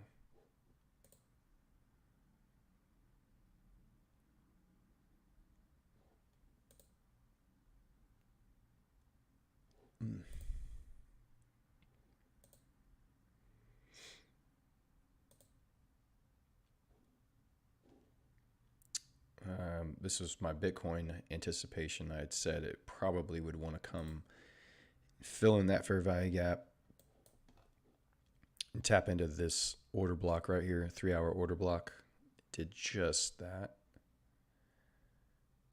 And it's pulled back.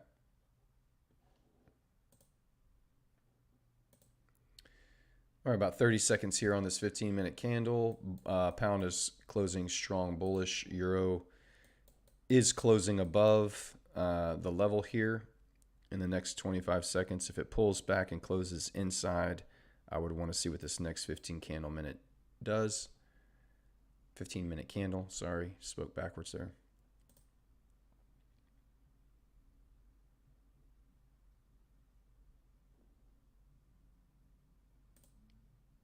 Dollar closing bullish or bearish.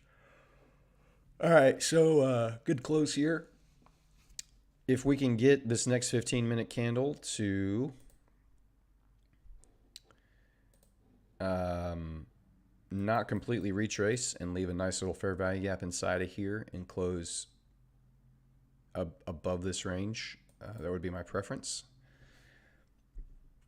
And we might have a little trade setup forming for us.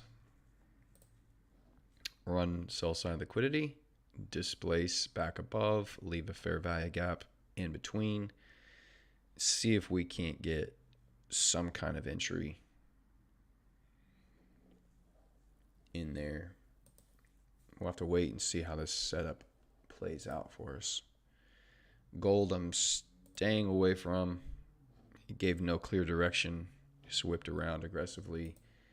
US 30 did close just above, it closed above the bodies, did not close above the wick, but gapped up.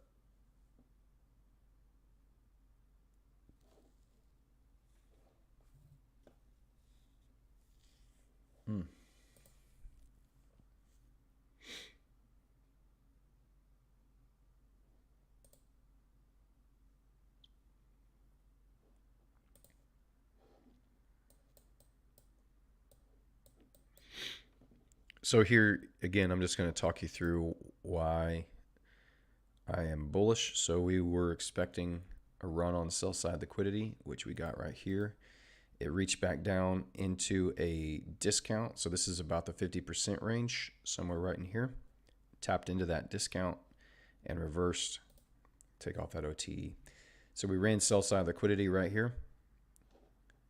This sell side liquidity was run off of this swing level, which is this up close candle. So up close candle initiated a run on liquidity. The news comes in, displaces back above the most recent high. We would like to see a fair value gap created in this region. And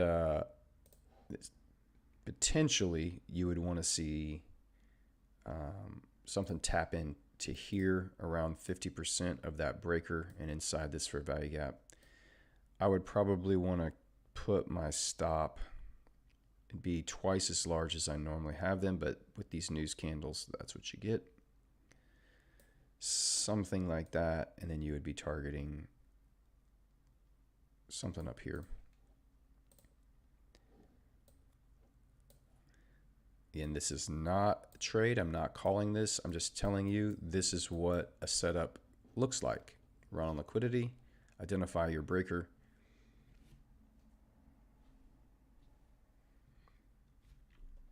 and your fair value gap. You can see on the 5 minute, it's already tapped into that fair value gap. So it doesn't necessarily have to come all the way back down in there, but I do want to see how this 15-minute candle closes. That will get us into the 9 o'clock hour. You can see on the hourly time frame, we've created a new swing level here. This would, if this closes bullish this hour, it would set up this as an order block.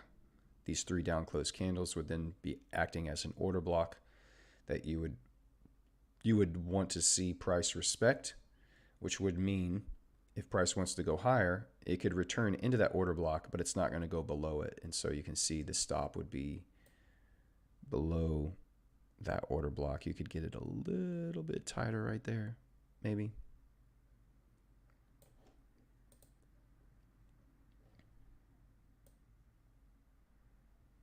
Maybe 14 pips, something like that. But again, we're just going to watch and wait and see how price is responding here. Does it want to continue to go higher? We've had our initial push up. Does it want to rebalance those areas, or does it just want to begin to run away?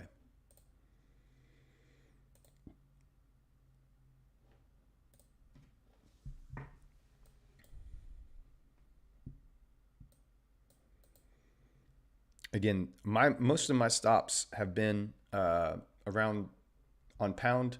I mean, on euro dollar, my stops are probably around between 7 and 10 pips on average. Pound, 10 to 13 pips. It's usually a little bit wider on pound trades. So this would be a larger stop than what I would normally use. Technically, you could use the low of the breaker. I don't like to do that. I typically like to use order blocks and fair value gaps, stuff like that. So 13's probably is low.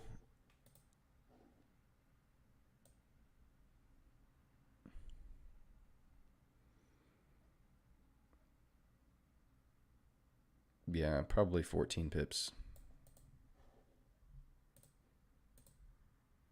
But we're going to need to wait another 10 minutes here. A lot of things can happen in 10 minutes.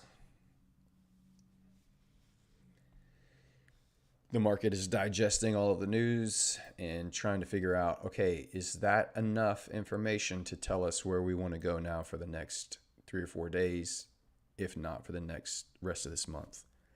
Is that the data that we need to tell us? All right. So that information makes it more likely that um, tomorrow's news for our PPI and the Fed rate decision. So we're going to get our interest rate decision. The fact that the inflation is dropping and core inflation is exactly where they expected it to be, it makes the most sense that they don't raise interest rates tomorrow, which would be in line with our bearish dollar sentiment. And you would expect the markets to continue to climb. So, all right, we got about 8 minutes here left on this 15-minute candle and to the end of the hour. I don't want to see this 15-minute candle close back down inside of here. I do want to see it leave a fair value gap, but I would prefer to see it close around where it is, or even bullish, and leave that fair value gap that we can use to target for an entry here.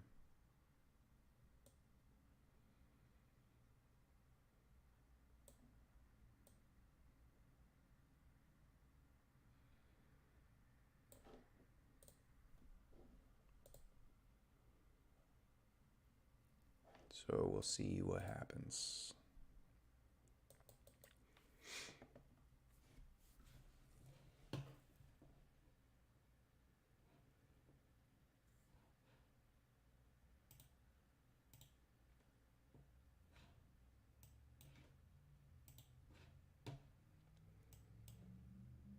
Just in anticipation, I'm only just opening my MT4 terminal here. I'm not setting anything up. I'm just on my other machine in case I want to be able to move quickly there.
All right. Things are looking nice here. I like this. I like that it left a fair value gap inside here. Currently, this is our fair value gap.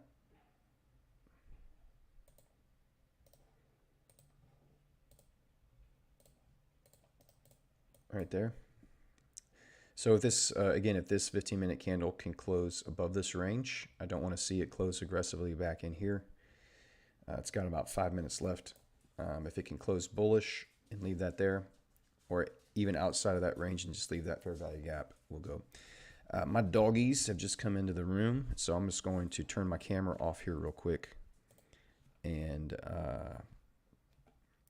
let them out to go to the bathroom, and then I'll be right back, y'all.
All right, we're back.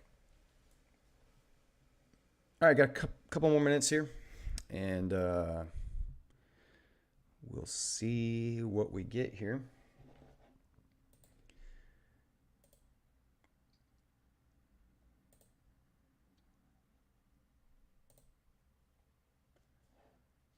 Yeah. I'm liking what we see here. So if everything stays the way it is for the next minute and a half, I'm probably going to set up a trade here.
All right, here we got about 30 more seconds or so.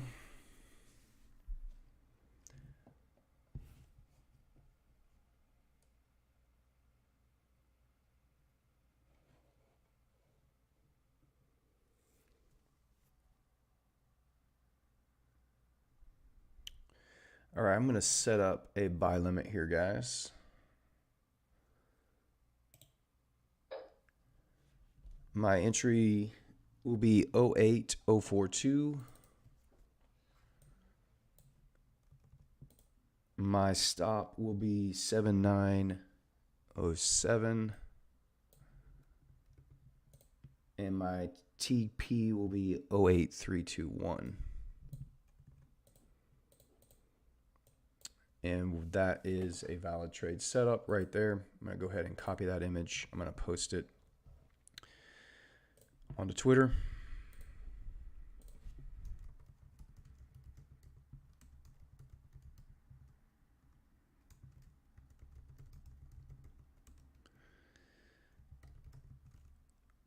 Again, entry 08042. Stop loss 07907.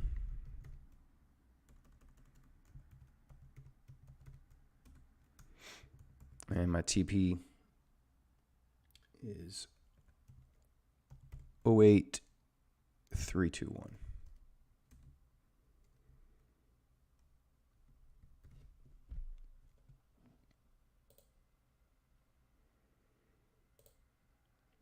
All right, here we go.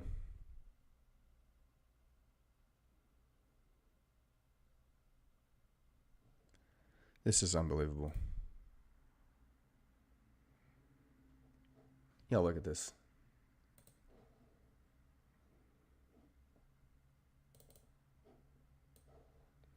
Here's my Twitter page. I follow Bespoke Funding. They just tweeted out CPI stats. So this just happened in the last 15 minutes. The ratio of all accounts that either passed or failed before and after CPI. 8.7 accounts passed their challenge when CPI hit. 91%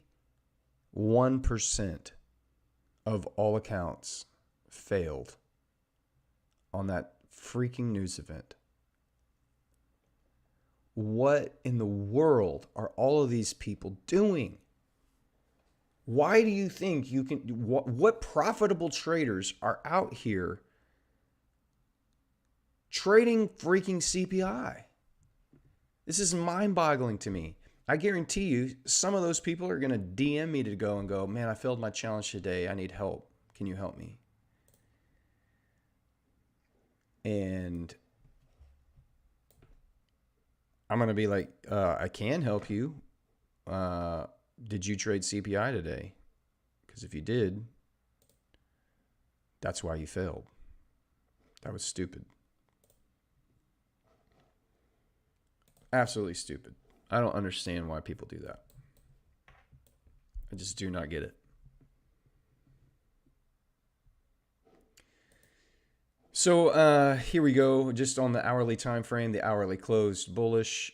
We have a fair value gap currently. We're hoping in the next hour or two we get a pullback into this hourly. These three candles represent an hourly order block with a fair value gap nested in here. Our stop is below the order block. On the 15-minute time frame, we have our run of sell side liquidity. We have displacement away in the opposite direction. We've identified our breaker block. We have a fair value gap nested inside of that, and that's why this is an A+ setup that I am willing to take a trade on. So it gives us a 13.5 pip stop loss, and we're going for just over 1 to 2. I'm risking 2% on this trade.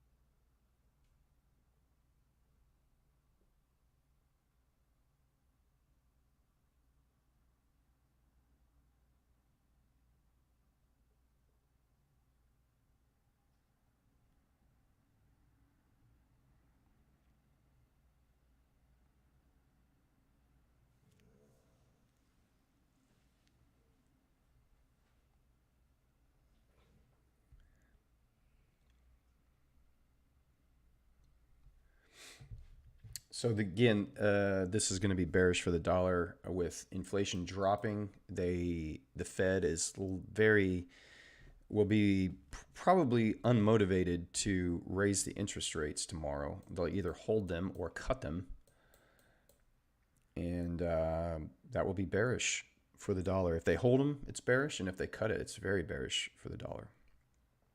People will be wanting to pile back into the markets. You can see US 30 here. So this would be this run on liquidity right here. Started up here. You could also target this one. I would probably target this. I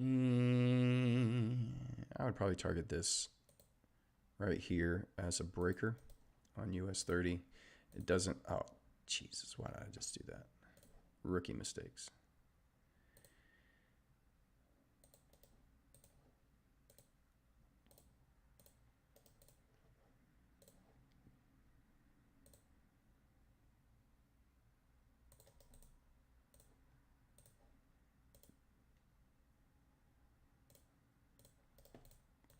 On US 30 if you were looking for them. Hey, Corey, welcome in, man.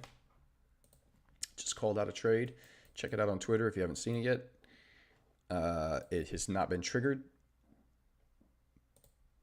But this is the setup we're looking at here on Euro Dollar.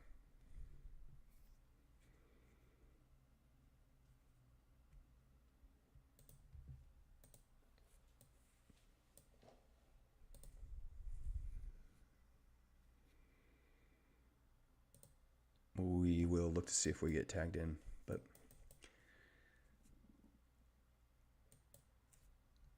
let me see, make sure my copy trader worked here. It did. It's all set up and ready to go. So Social Trader Tools work perfectly and put in the copied those trades off of this account over. So everything is working there.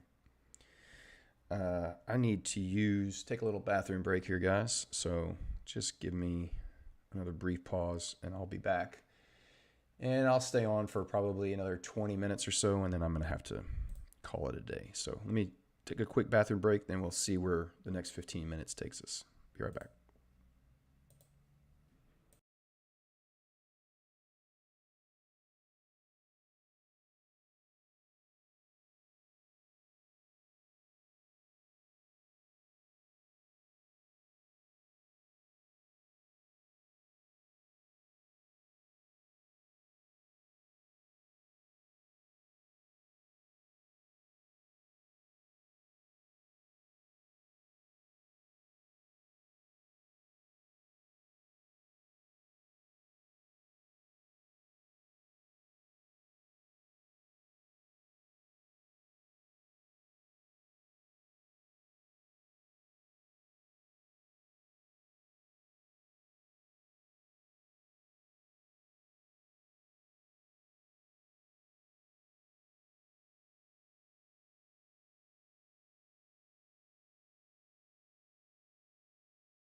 All right.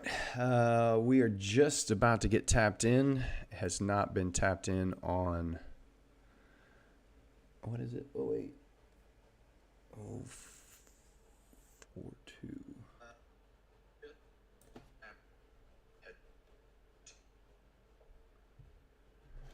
4-2. So the view you see on TradingView is not tick for tick on what my MT5 account is.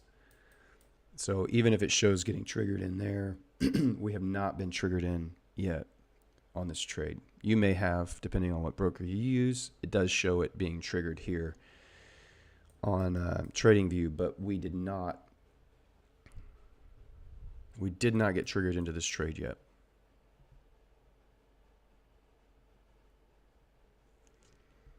On my MT5 account, the current low is 08046 is the current low. And my entry is 08042. So we have not been, we've not gotten into this yet. And there it is. That's the triggered. So now we're triggered into this trade. So I'm going to go ahead and screenshot that.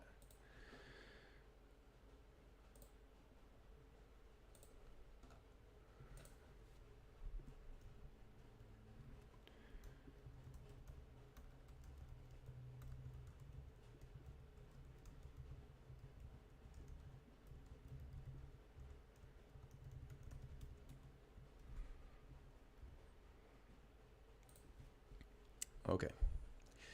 And now we'll just watch and wait.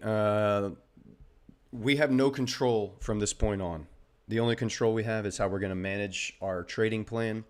So from this point on, we're just watchers, and we can do nothing about it. Like it is going to be what it's going to be.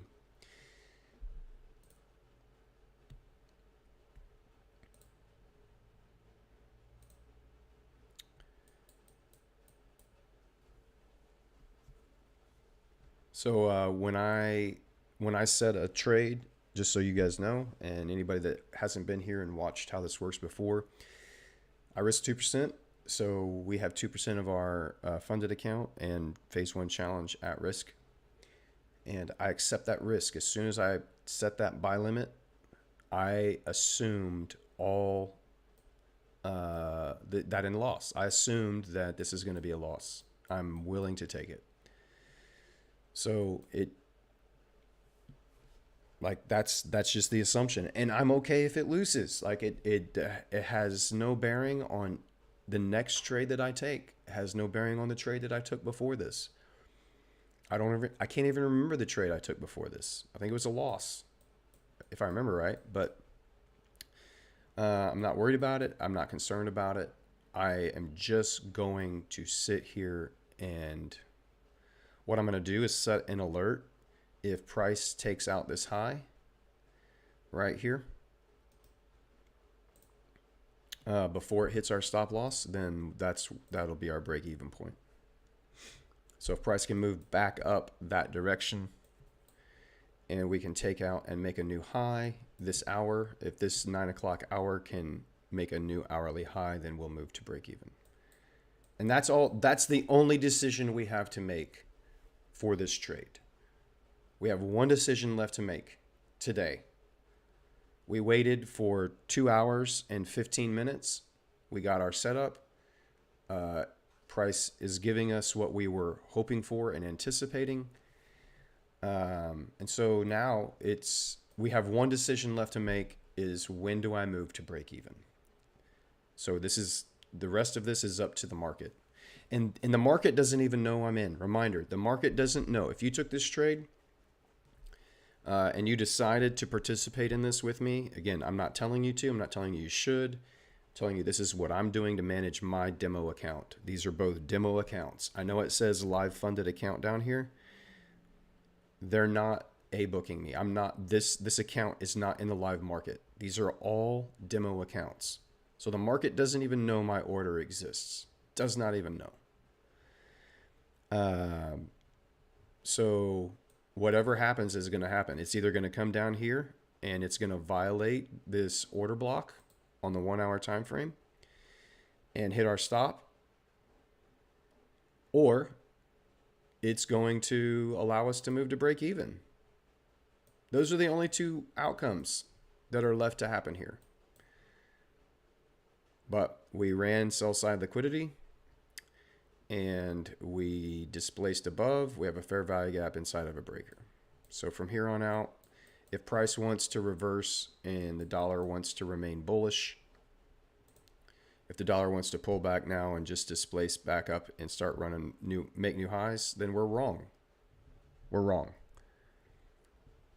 And that is that's a very real possibility. And I don't care if it does.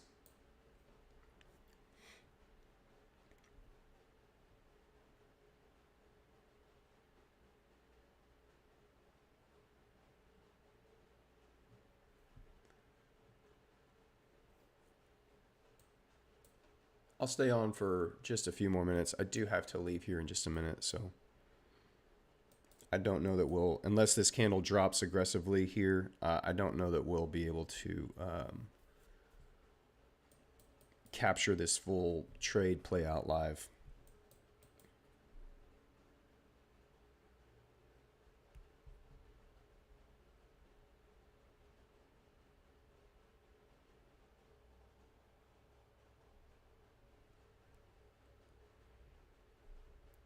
Yeah, Non, we did pull the trigger on this trade.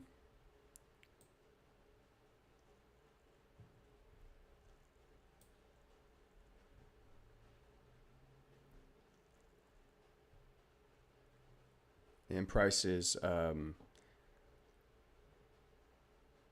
pulled back now into that fair value gap and almost completely filled that fair value gap in there.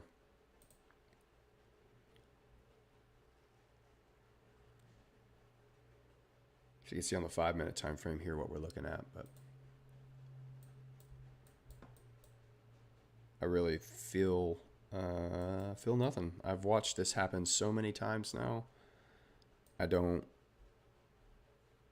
just play the probabilities, and I know what my trading system, I know the probabilities on my trading system, and with just above a 50% win rate, everything's gonna be fine. Now, would I love for this to win? Absolutely, I would love for this trade to win. Absolutely. I would love to start off a challenge with a winner. That would be great. But if it doesn't, it doesn't. We started this whole stream on phase 1 of our very first 10K account. We started with a loss.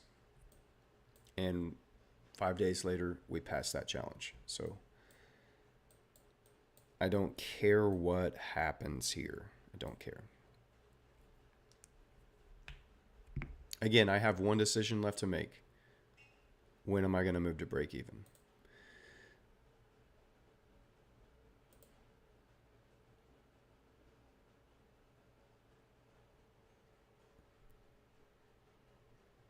So here's my break even line. If it takes out and makes a new high here, I'll move to break even.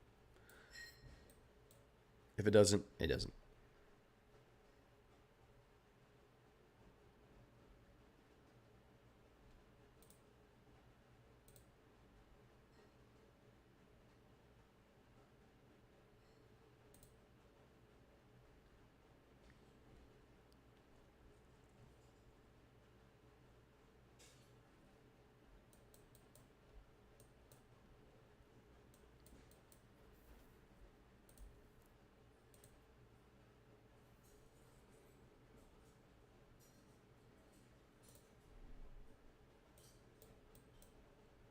On the daily, there is a small little volume imbalance if you look at the DXY here.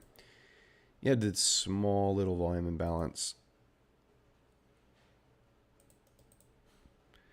that could act as some support here.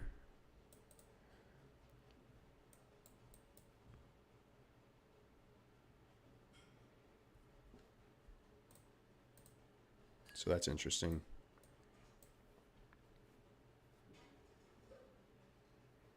It traded aggressively through it from the news. You can see it held up overnight and then overnight and then traded aggressively down through it when kind of reaching back up towards it now. Pound has fallen hard and euro is still in drawdown. Gold's dropping. US 30 is pulled back into its first fair value gap.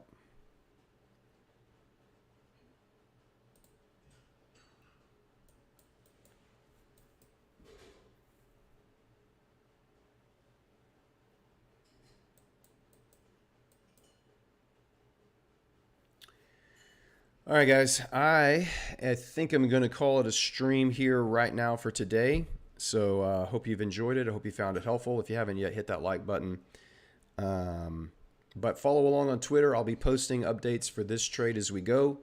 You can see I've got an alert set for my break even if we can pull back into profits here. If not, we may be starting off this challenge with a loss. And again, that's totally fine. Happened on phase 1. I think it happened on phase 2 too. I can't remember. But anyway, either way, we'll be back again here live tomorrow morning, 7 a.m. New York time. So you guys enjoy the rest of your days, afternoons, or evenings, wherever it is you're at. And we'll be back tomorrow. We'll catch you later.